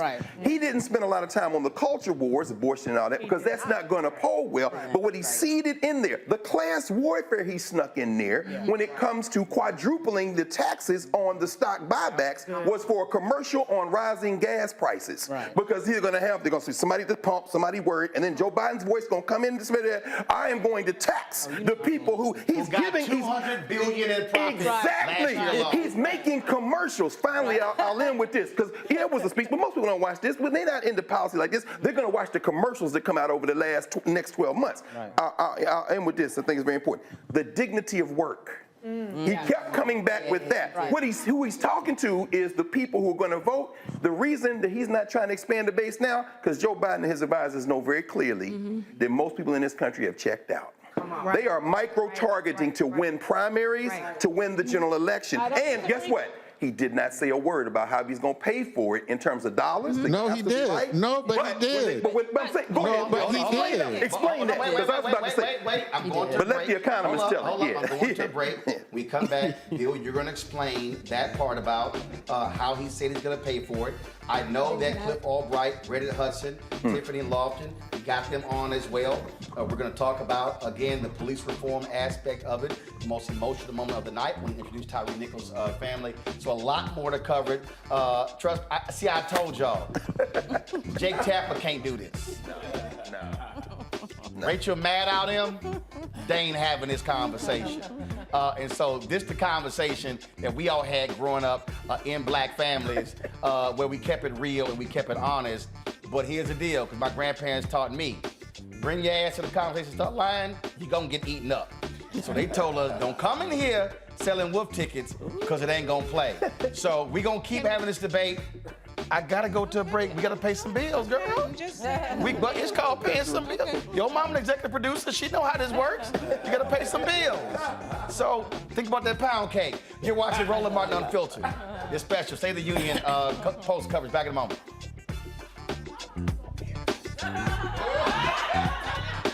That's fine. That's fine.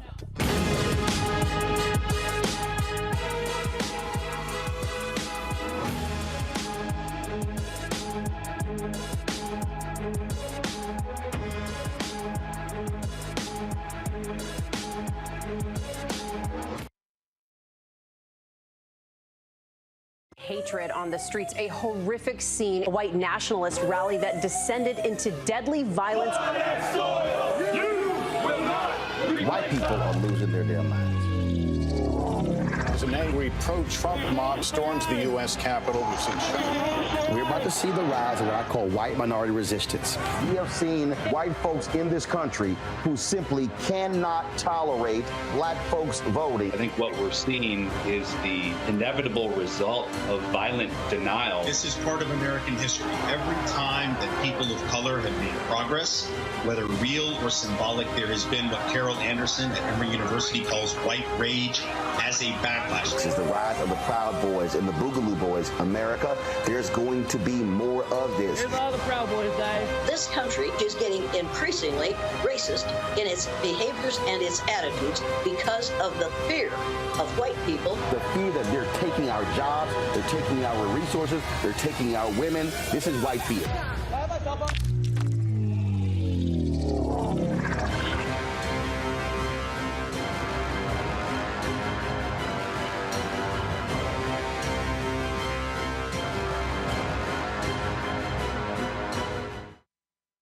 Pull up a chair, take your seat. The Black Table with me, Dr. Greg Carr, here on the Black Star Network. Every week, we'll take a deeper dive into the world we're living in. Join the conversation only on the Black Star Network.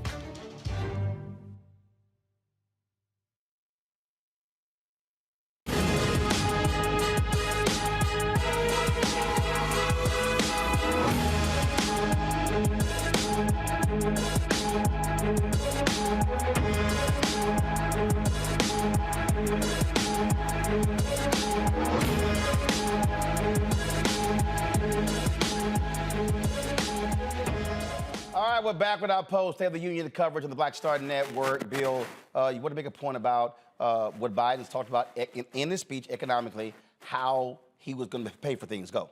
Well, this is what I thought that he did very well. He led with a clear statement, I'm going to lay out my fiscal plan.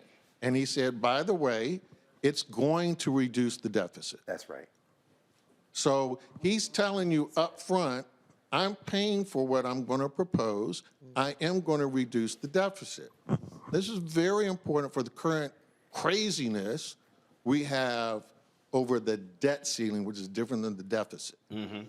So it's already the case that federal spending is declining because this was already designed in the budget he laid out from the very beginning back after he got elected. Right. Yes, we were going to spend more in 2022 to make sure we would recover the economy, but immediately in 2023, spending collapses. We have cut spending at a faster rate than when we demobilized from Vietnam. He also said in the speech, when he said that by having the freedom to now negotiate prescription drug prices, that is going, he said, because if they're now buying drugs cheaper, that's going to lower how much we're spending, which lowers the deficit. So therefore, how can you be against negotiating prescription drug prices? Yes, these were excellent points he raised, that a lot of the things that he's proposing cut the deficit.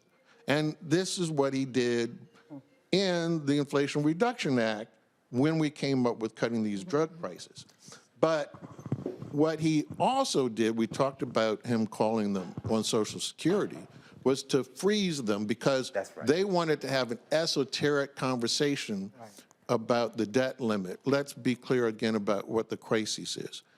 The debt limit is the accumulation of all the deficits, including when that House, many members of that House, voted the biggest tax cut for the richest people on the planet who ever lived on this planet. That's right. That's included in the debt. And the point of the debt is y'all already had that vote. You agreed to it.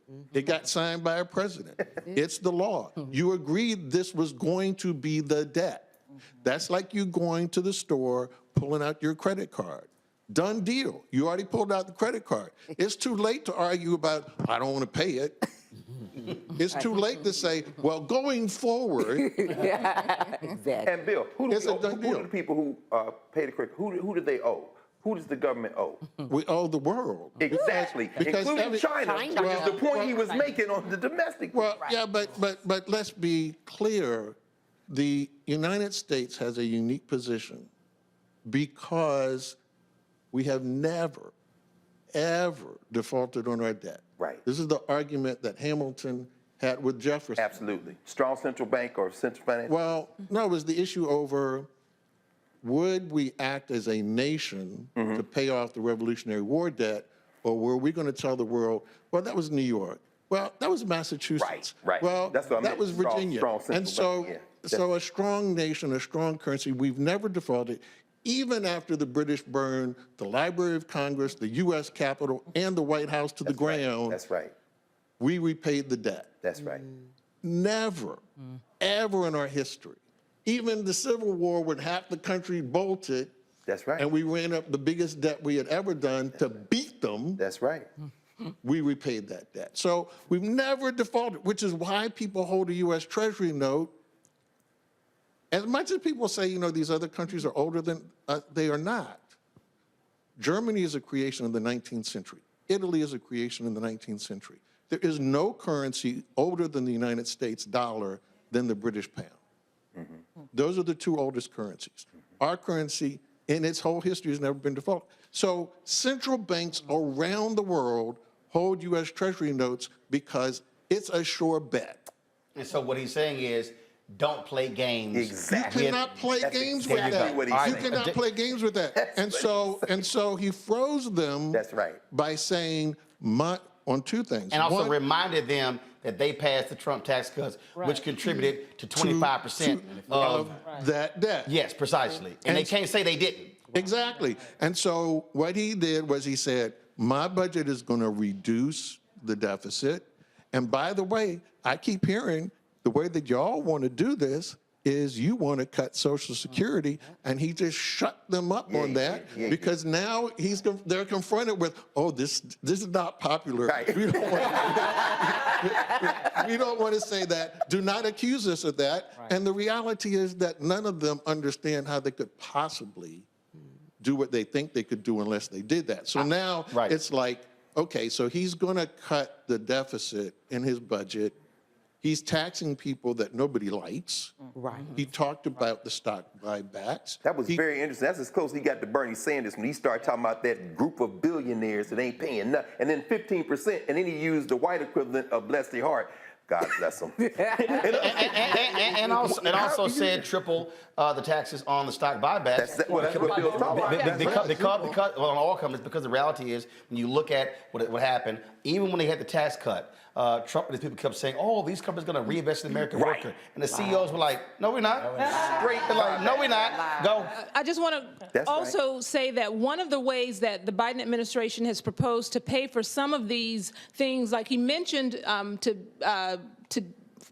find tax cheats, right, to people who are skimping on their taxes, and you would think that those would be the people who are wealthy. Well, the things that he's not mentioned, the proposals that he's not mentioned, are things like his plan to trigger a 1099-K for people who are in the gig economy who sell something for over $600. Now, that has been, the IRS would actually trigger a 1099-K if you sell your sofa. Previously, that barrier was at $20,000, and maybe $20,000 is too much, but certainly he's not attacking the tax sheets at $600,000. Okay, Just wait a minute.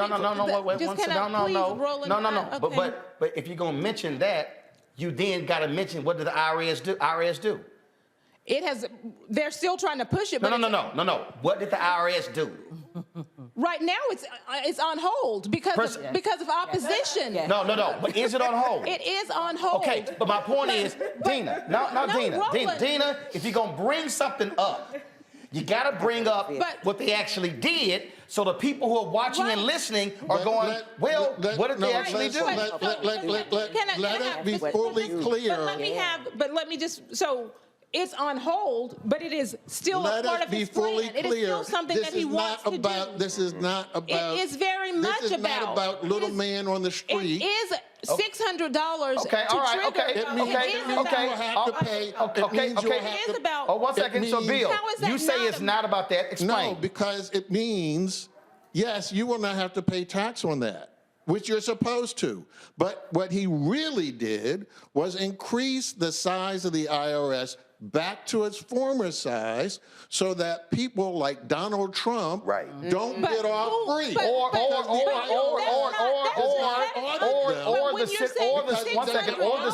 the Citadel's Ken Griffin, who, based on ProPublica's reporting, spent $11 million fighting the IRS to keep them from actually looking into the taxes of the rich. But Dina, if you're going to mention the IRS, can you mention? Hold up, Dina. Okay, how about this here, Dina? Should we go after the mega rich who cheat? Yes, but we should not go. But this particular This does not go after somebody who is. Yes, it does. No, it does not. Because it makes sure that all transactions are treated fairly. And so for the person who is downstairs working in that restaurant and gets paid a little bit of money, who has to pay their tax, they want to know, why does somebody driving an Uber not have to pay tax? They want to know, why isn't the playing field fair? If I got to show up to work, they show up to work, but then they don't pay tax. So let me do 1 second. Hold on 1 second. Hold up one second. Compared to what's going on. Okay, 1 second. Do not divert. Right. For 1 second. First of all, people with the fact that Donald Trump was found guilty, his company was found guilty of cheating on taxes and didn't get audited. All right, so here's what I'm doing. First of all, I'm putting a pin in this conversation. One of my guests has to leave in a second. I do want to talk about police reform. Reddit Hudson. Talk about immigration? No, we ain't talking about immigration. Reddit Hudson leads a police accountability group. So we're going to talk about police accountability. That's great. So I know that. So that's what we're going to talk about. Reddit Hudson. The emotional moment of the night, he obviously brings up Tyree Nichols' family. Frankly, he was persuasive. He gave emotion, talked about the talk. But as far as I'm concerned, it was absolutely weak when it came to laying out police reform. He literally said, let's do something. And then segued to Uvalde. So he got the emotional piece, but no, I wanted to hear something stronger when it came to police reform. Your assessment of that part of the speech. I don't disagree. I think that I'm desensitized, brother, at this point when it comes to presidents or any elected officials commending another black mother for her grace and courage in the aftermath of her child being murdered. The one part of his speech that resonated at all with me is the accountability part. That is the remedy. There is no, to my mind at this point, legislative remedy that can pass. No Republican is going to vote for police reform, as you pointed out earlier. That's right. So the remedy is accountability. And it is the best training, as I've said before. Derek Chauvin murdered George Floyd. The best training for new Minneapolis police officers is Derek Chauvin spending much of the rest of his life in prison. The best training for new Memphis police officers will be these brothers spending much of the rest of their lives in prison for the murder of Tyre Nichols. I do wish that someone would recognize the fact that we've been here so many times before. It struck me that somebody pointed out that members of the Congressional Black Caucus were wearing pins that had 1870 on them, commemorating the year that the first free black man was murdered by police in America. That was over 150 years ago. This conversation, it's hard to even enter it without understanding that the change that needs to happen systemically, because look, what you saw those brothers do to Tyre Nichols, to my mind, is what you see when black officers both internalize and align themselves with police culture, which itself is rooted in white supremacy. Police culture eats police training for breakfast every day. Damn. All That's day. it right there. What we need is people, and Roland, I sent you something. I want you to look at it when you get a chance. It's a press conference that had me, Dr. DeLacy Davis, who you know, Cheryl Dorsey was on, Rochelle Bilal, black Philadelphia sheriff, talking about, from our perspective, what needs to happen in law enforcement so that we can see the kinds of changes that are required at this point, because it's very difficult. I think contextually, I agree with the panel that you had on the night. Overall, great State of the Union speech, but in that space right there, I don't know what a president. I think Reddit froze. Test redundancy. Cliff Albright, this is where this president has to be pushed. And this is where folks have got to show up and protest and make demands. This is where civil rights organizations can't just be happy. I'm sorry, let me be real clear. Legacy civil rights organizations, because they purposely freeze groups like you and Until Freedom and the Poor People's Campaign out of those meetings because they don't want y'all in the meetings. Yes, I said that. So to all of the legacy civil rights groups, they don't want Black Voters Matter or Until Freedom or the Poor People's Campaign at the table. That's why they say legacy civil rights groups. The president has to be pushed to be more aggressive, and he must lean in like he did for the infrastructure bill, Cliff. Yeah, first, let me start off with the good news, right? Clearly Pop took his vitamins today. I wasn't sure that he could stand for more than an hour, let alone give an energetic speech for more than an hour. So I will give him a little props just in terms of, the overall effectiveness of the speech. And a couple of moments in particular, Social Security moment clearly stands out because he did a masterful job of cornering the Republicans, or letting them corner themselves. But to your point, right, and this is important because this is the nexus between that last issue that you were talking about, which was the police reform, and the issue that I was listening most closely for, which was on voting rights. He saved democracy till the very end. He talked about the importance of democracy, right?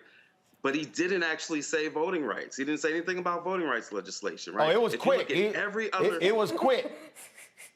Right. It was quick. And if you look at every other issue that he talked about, right? He talked about all the economic stuff and on all those economic things. He had some policy. He had the tax policy. He has the junk fees policy. He talked about the violence, and he talked about this ban assault rifle, right? He said ban them now, right? He talked about the tax on the wealthy. He even talked about abortion. And so you can't just say that he only proposed legislation on things that he thinks he can actually get passed, because clearly he knows in that Congress that ain't nothing really moving on abortion. There ain't nothing moving on an assault rifle ban. In fact, Cliff, I'm going to read it. We must all speak out. There's no place for political violence in America. In America, we must protect the right to vote, not suppress that fundamental right. That's right. That's right. And so that would have been a good spot to say, therefore, pass the John Lewis Voting Rights Act, right? He doesn't go that far on that point, the same way that he talked about, and he pointed out the Tyree Nichols family, but he didn't actually say, he said, let's do something, right? And then later he goes, democracy must not be a partisan issue, it must be an American issue. Hell, but not when you're trying to keep folks from voting. Exactly. And so we needed to hear him say something very specific, the same way he was specific on all the other things. And I support those other things. Everything he talked about, I support. There were times when he sounded more like Bernie Sanders than Joe Biden. Right. And I support that, right? But you gotta come with it on voting rights and on police reform the same way you get specific on all those other issues. And that's what he did not do tonight. Cliff, hold tight for a second. Going to a quick break. Tiffany Lofton, we're coming back to you as soon as we come back. You're watching Roland Martin Unfiltered, an hour on the Black Star Network, our post coverage of President Biden's 2023 State of the Union address, back in 2 minutes.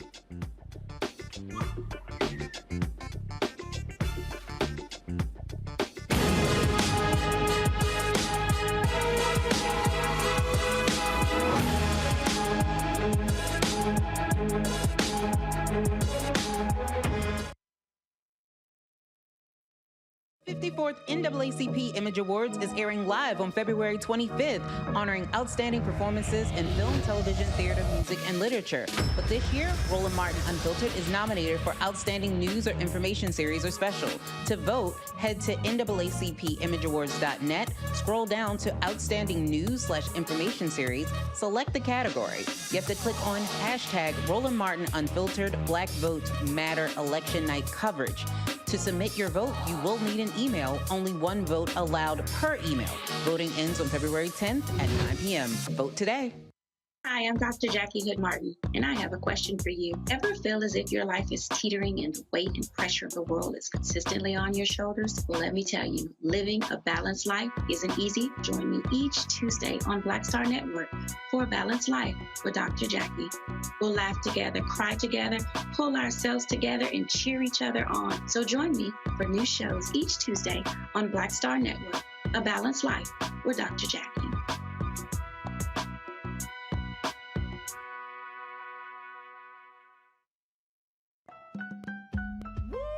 We're all impacted by the culture, whether we know it or not. From politics to music and entertainment, it's a huge part of our lives, and we're going to talk about it every day right here on The Culture with me, Faraji Muhammad, only on the Black Star Network.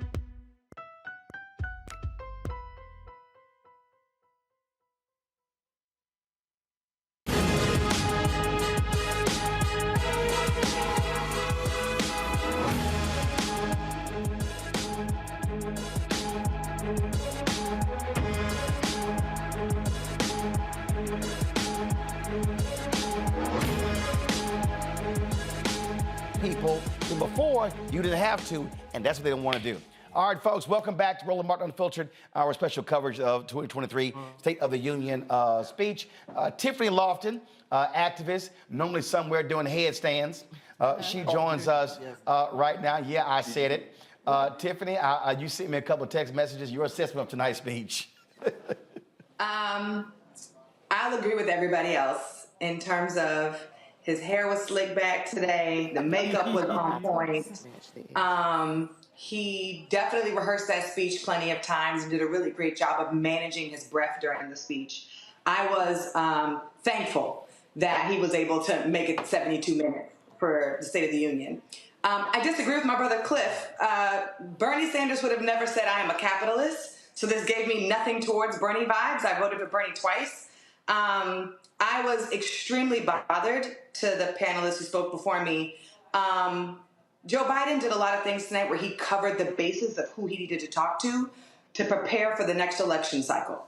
Everybody heard what they wanted to hear because he mentioned it. He might have said the agenda. He might have said the issue area. He might have even said the problem. But I didn't really hear too many solutions from Joe Biden today. And that's what I think young people, millennials, Generation Z, are looking for a president to do. It's not just to say, here are all the things that we are concerned about and that are on the election, that are on the ballot. But here are the things and how we're going to fix it. And he said our democracy is really strong. He said, I quote, because I have the script here in case anybody wants to fight me. He said, capitalism without competition is not capitalism. It is exploitation. And I said, well, damn. That was the most colorblind statement I think I've heard from a president on the State of the Union, because we've been talking about reparations and black people. And if we don't have equal footing, if we don't have access to the same resources or wealth that many of our enslaved brothers and sisters, enslavered brothers and sisters put us in the position for, then how can we have a positive capitalism that Joe Biden is talking about he enjoys running this country under? Young people wanted to hear about climate change. They wanted to hear about education, and he whispered student debt. We're still waiting. And by the way, if you're in D.C. or in the surrounding areas, please join us February 28th, where the Supreme Court will be hearing the oral arguments. We'll be out there rallying at 11 a.m. You can meet us there. And we heard him whisper about police. There was no solution. He did, however, do something really important that I had to text my comrades in the movement about. This is what he did. He said that we have to work on training for police officers, which is the same narrative that we hear all the time, even though all of us know statistically and data-wise, it does not work at all. Training is not what stops and keeps black people safe. Definitely doesn't help police officers in the moment. And he said we needed to fund and invest in first responders and other professionals. He said it in his speech. First responders and other professionals. And I said, well, by golly gee. This is the same president at the last State of the Union that said he was going to put 100,000 more police officers in the streets. It is coming from the person who was president, who was vice president, under an alumni president who said, stop saying defund the police to activists and organizers across the country. Yet here we heard a small confession. And I texted you, Roland, and I said, defund the police was right on time and also ahead of its time. Because defund the police, the slogan, scared everybody that benefited from the deaths of black bodies. It benefits from police brutality. They didn't want to support defund the police. But tonight we did hear Joe Biden say, the president of the United States of America say, that he wanted to invest in first responders and other professionals. And that is all defund the police had been calling for this entire time. In Los Angeles, where I am currently standing, where I live, 18% of our budget goes to LAPD. And tonight he said, let's raise the pay for teachers. Let's cancel the student debt.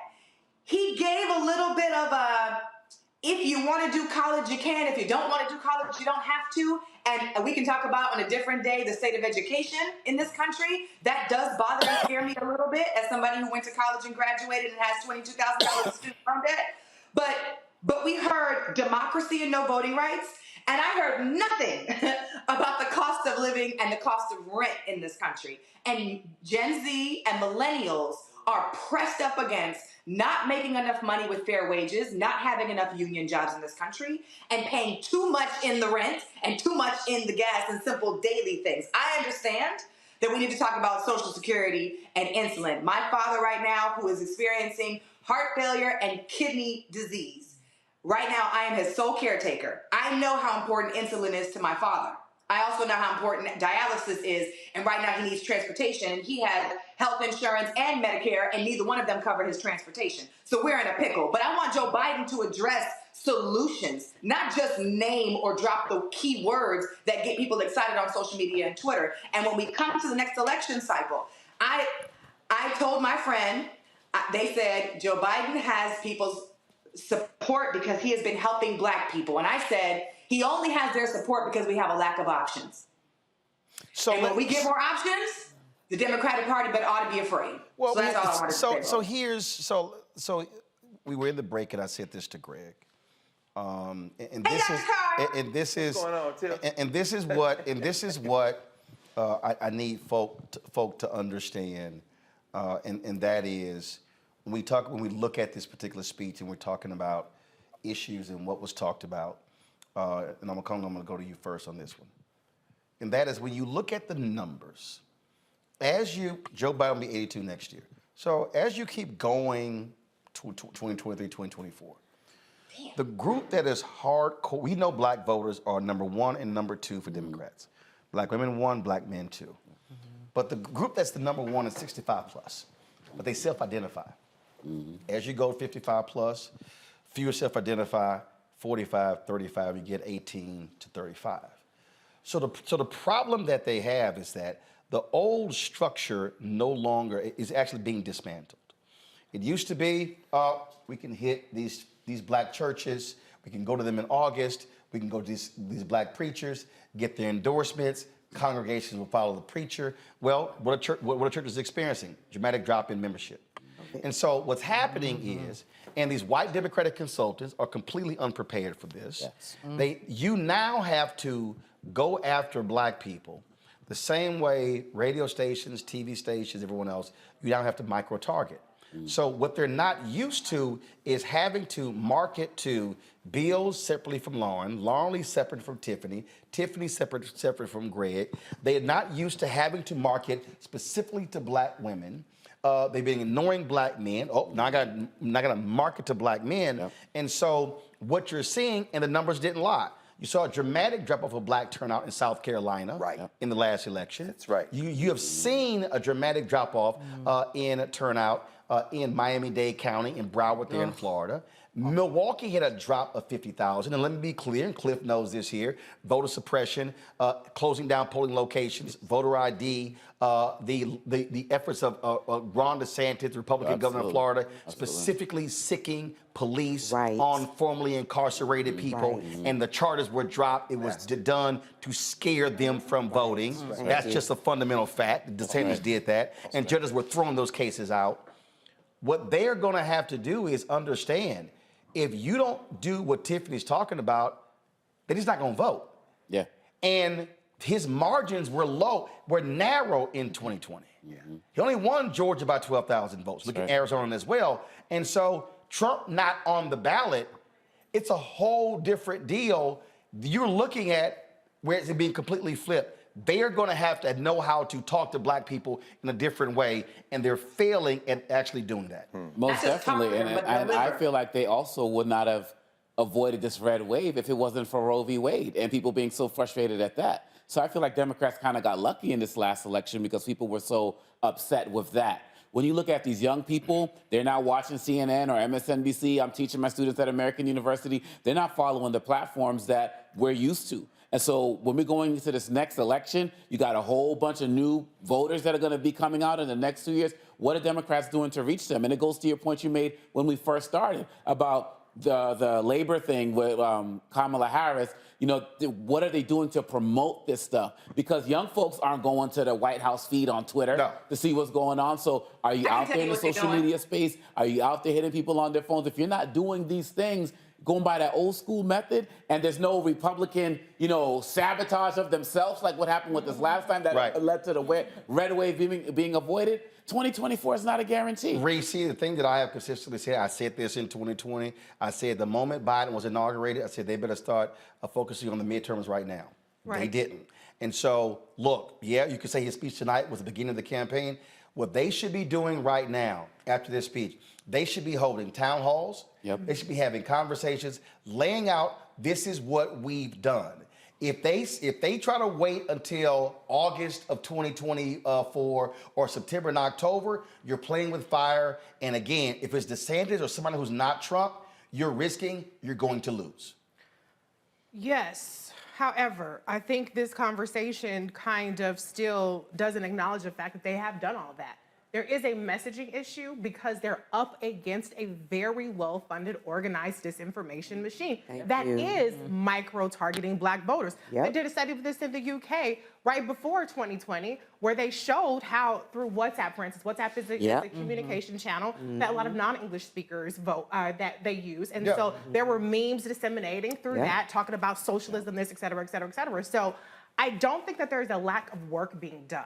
I think that there's a lack of understanding the scale and scope and relentlessness that they're up against that seeks to erase it. One of the ways they seek to erase it is to marginalize and erase Vice President Kamala Harris, who 2 weeks ago or 3 weeks ago had a summit of Black men at the White House, for instance, who last week was doing lead pipe groundbreaking things. Who did they call beforehand? Listen, I'm only. No, I'm just no. Hold on, I'm sorry. No, wait. Hold up. Let me take the earpiece out. They had a summit on Black men. Roland, the Howard basketball team I didn't even know about it. They were down there with the vice president. Thank you. Listen, hold up. They had a summit on Black men. Yes. Well, they had a summit where Vice President Kamala Harris had a conversation with young black men. Did it occur to them to tell any Black men in media? Listen, I just want to give space because we give plenty of space to what people's perceptions of what's not being done. I just want to give some space. That's a good point. There's legitimate criticism that I'm very vocal of myself of how to message and get the communication out there. And I said it during the midterm. I said you need to invest because it's not going to happen organically. I'm literally sitting here like, damn, really? Because what you're laying out. Look, we've probably done more than any show in America on the amazing things that Kristen Clark is doing in the Department of Justice. Exactly. And I've said to the White House, why in the hell are y'all not discussing that from the podium? The wardens they are putting in jail, the officers they're putting in jail, the people who they're found guilty and going to send to prison for hate crimes. They're doing that. And again, I totally get the well-funded machine, but here's the deal. They've now known for a decade that exists. Exactly. If you ain't figured out how to counter it by now, what the hell are you doing? And maybe the problem is because the white consultants keep pouring all the money in damn TV ads. This is true. As opposed to creating mechanisms to counter that. Or what also needs to happen, Biden should be calling some Democratic billionaires and saying, you know what the Republican billionaires are doing?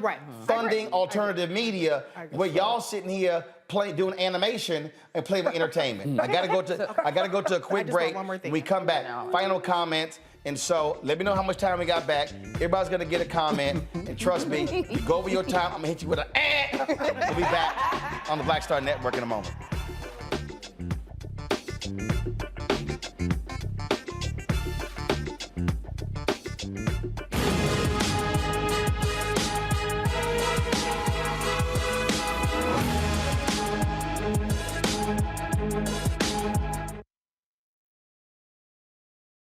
Most people think that these television shows that tell stories about who we are as Black men, and then they paint these monolithic portraits of us. They think that they're being painted by white people. And I gotta tell you, there are a whole bunch of Black folk that are the creators, the head writers, the directors of all of these shows, and that are still painting us as monoliths. The people don't really want to have this conversation. No, they don't.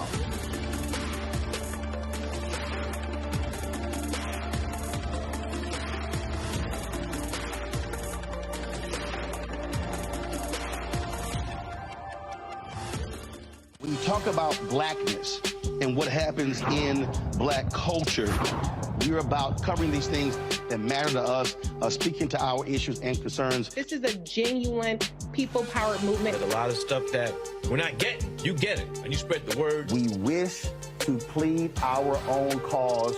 Too long have others spoken for us. We cannot tell our own story if we can't pay for it. This is about covering us. Invest in Black-owned media. Your dollars matter. We don't have to keep asking them to cover our stuff. So please support us in what we do, folks. We want to hit 2,000 people, $50 this month, raise $100,000. We're behind 100,000, so we want to hit that. Your money makes this possible. Checks and money orders go to P.O. Box 57196, Washington, D.C. 20037- 0196. The Cash App is $RM Unfiltered. PayPal is R Martin Unfiltered. Venmo is RM Unfiltered. Zelle is Roland at RolandSMartin.com. All hell, black people at his house.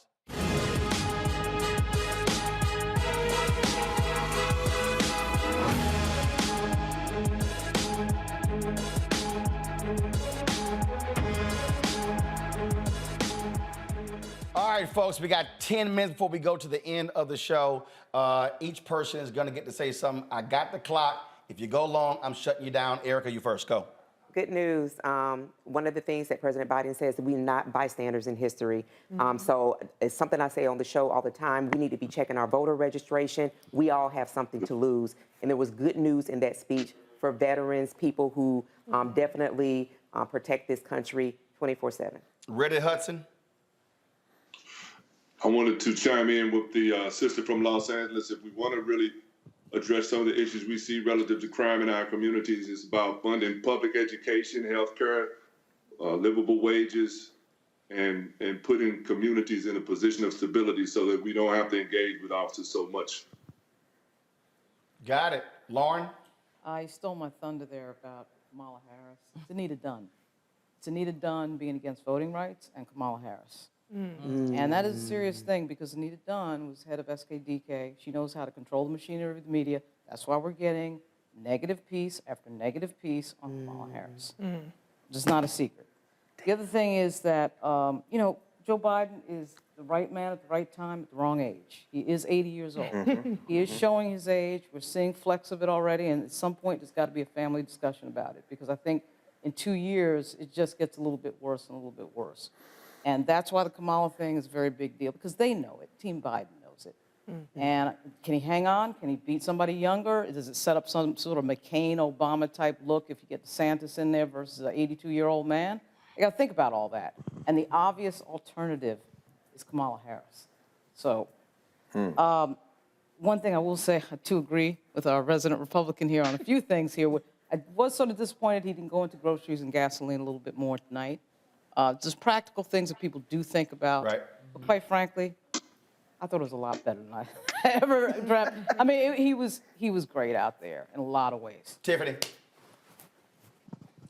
Join us February 28th at the Supreme Court, where we're listening to the oral arguments. Joe Biden, at the end of the day, has the sole power to cancel student loan debt, and he can do more than what he said he can actually do. So we are looking forward to swift action from the White House after that happens and after the Supreme Court acknowledges and says their determination. I also want to say that we should support Black media 100% because I have never seen a conversation like this, and I've been on for a very long time on the West Coast watching y'all debate these really important topics, and our people want to have these discussions. And I usually tell people to find a political home. But if they can't find a political home in their town or their city, they're going to go on their phones and they're going to watch this show. And this is where they're going to get their education and their information from. And I think you all, everybody in the room, did a great, actually take that back.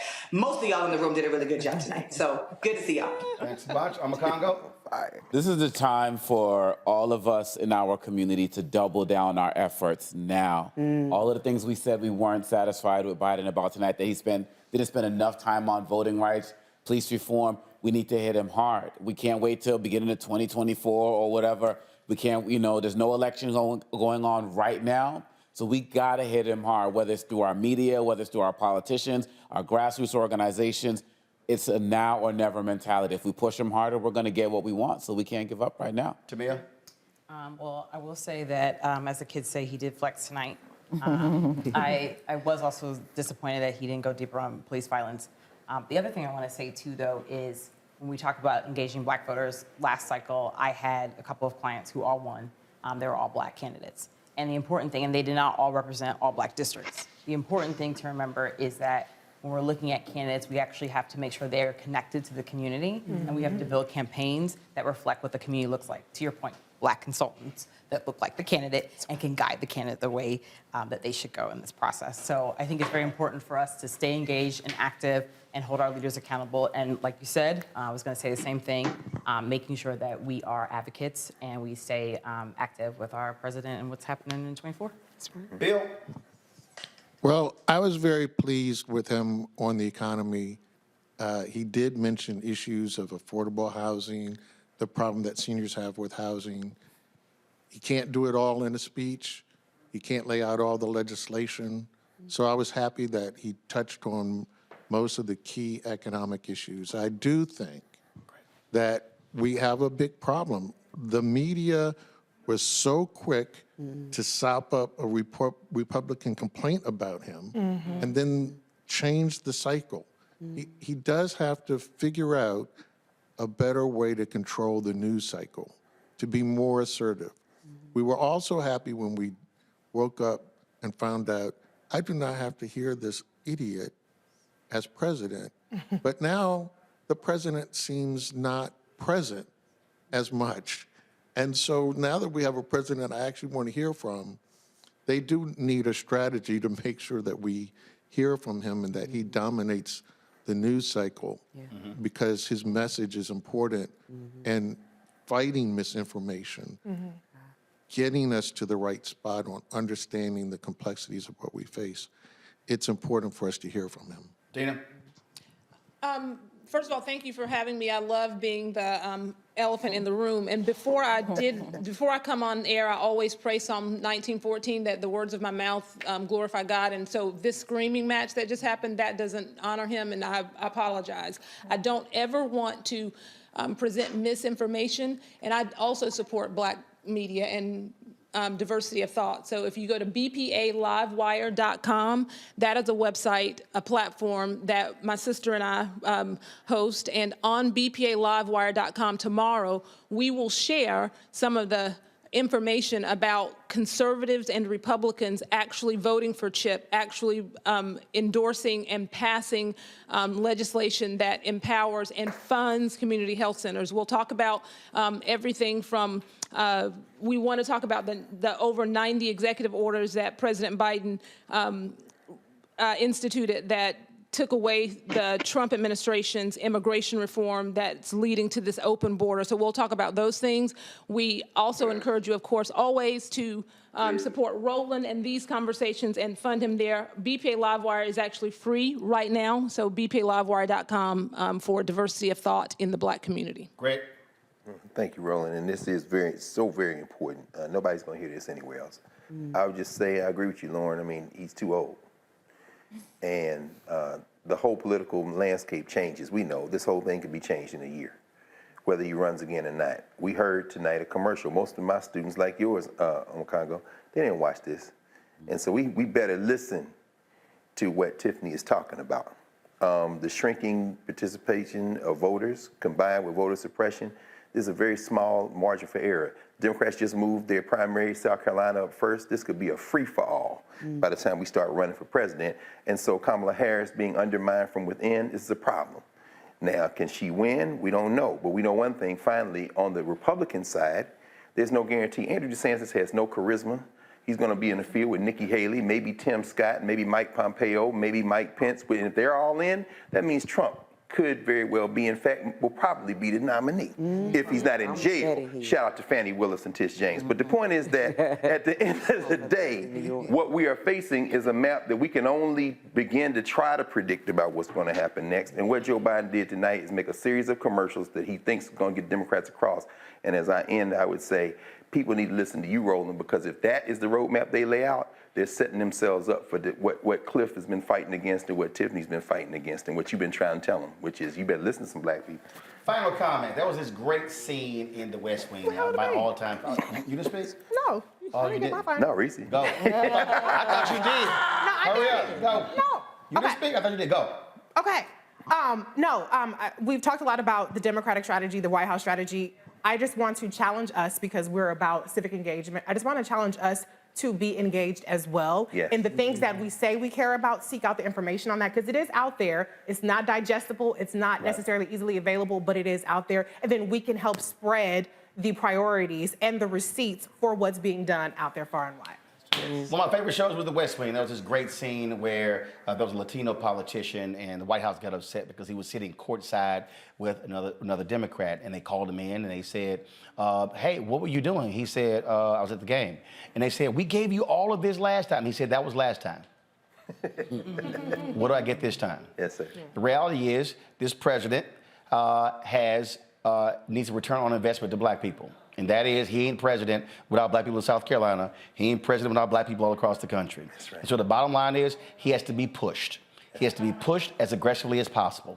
To this White House, understand, I will be riding the hell out of you over the next 2 years. Why? There's no guarantee he'll be president beyond 2024. And so we should be getting every damn thing we deserve while he is there.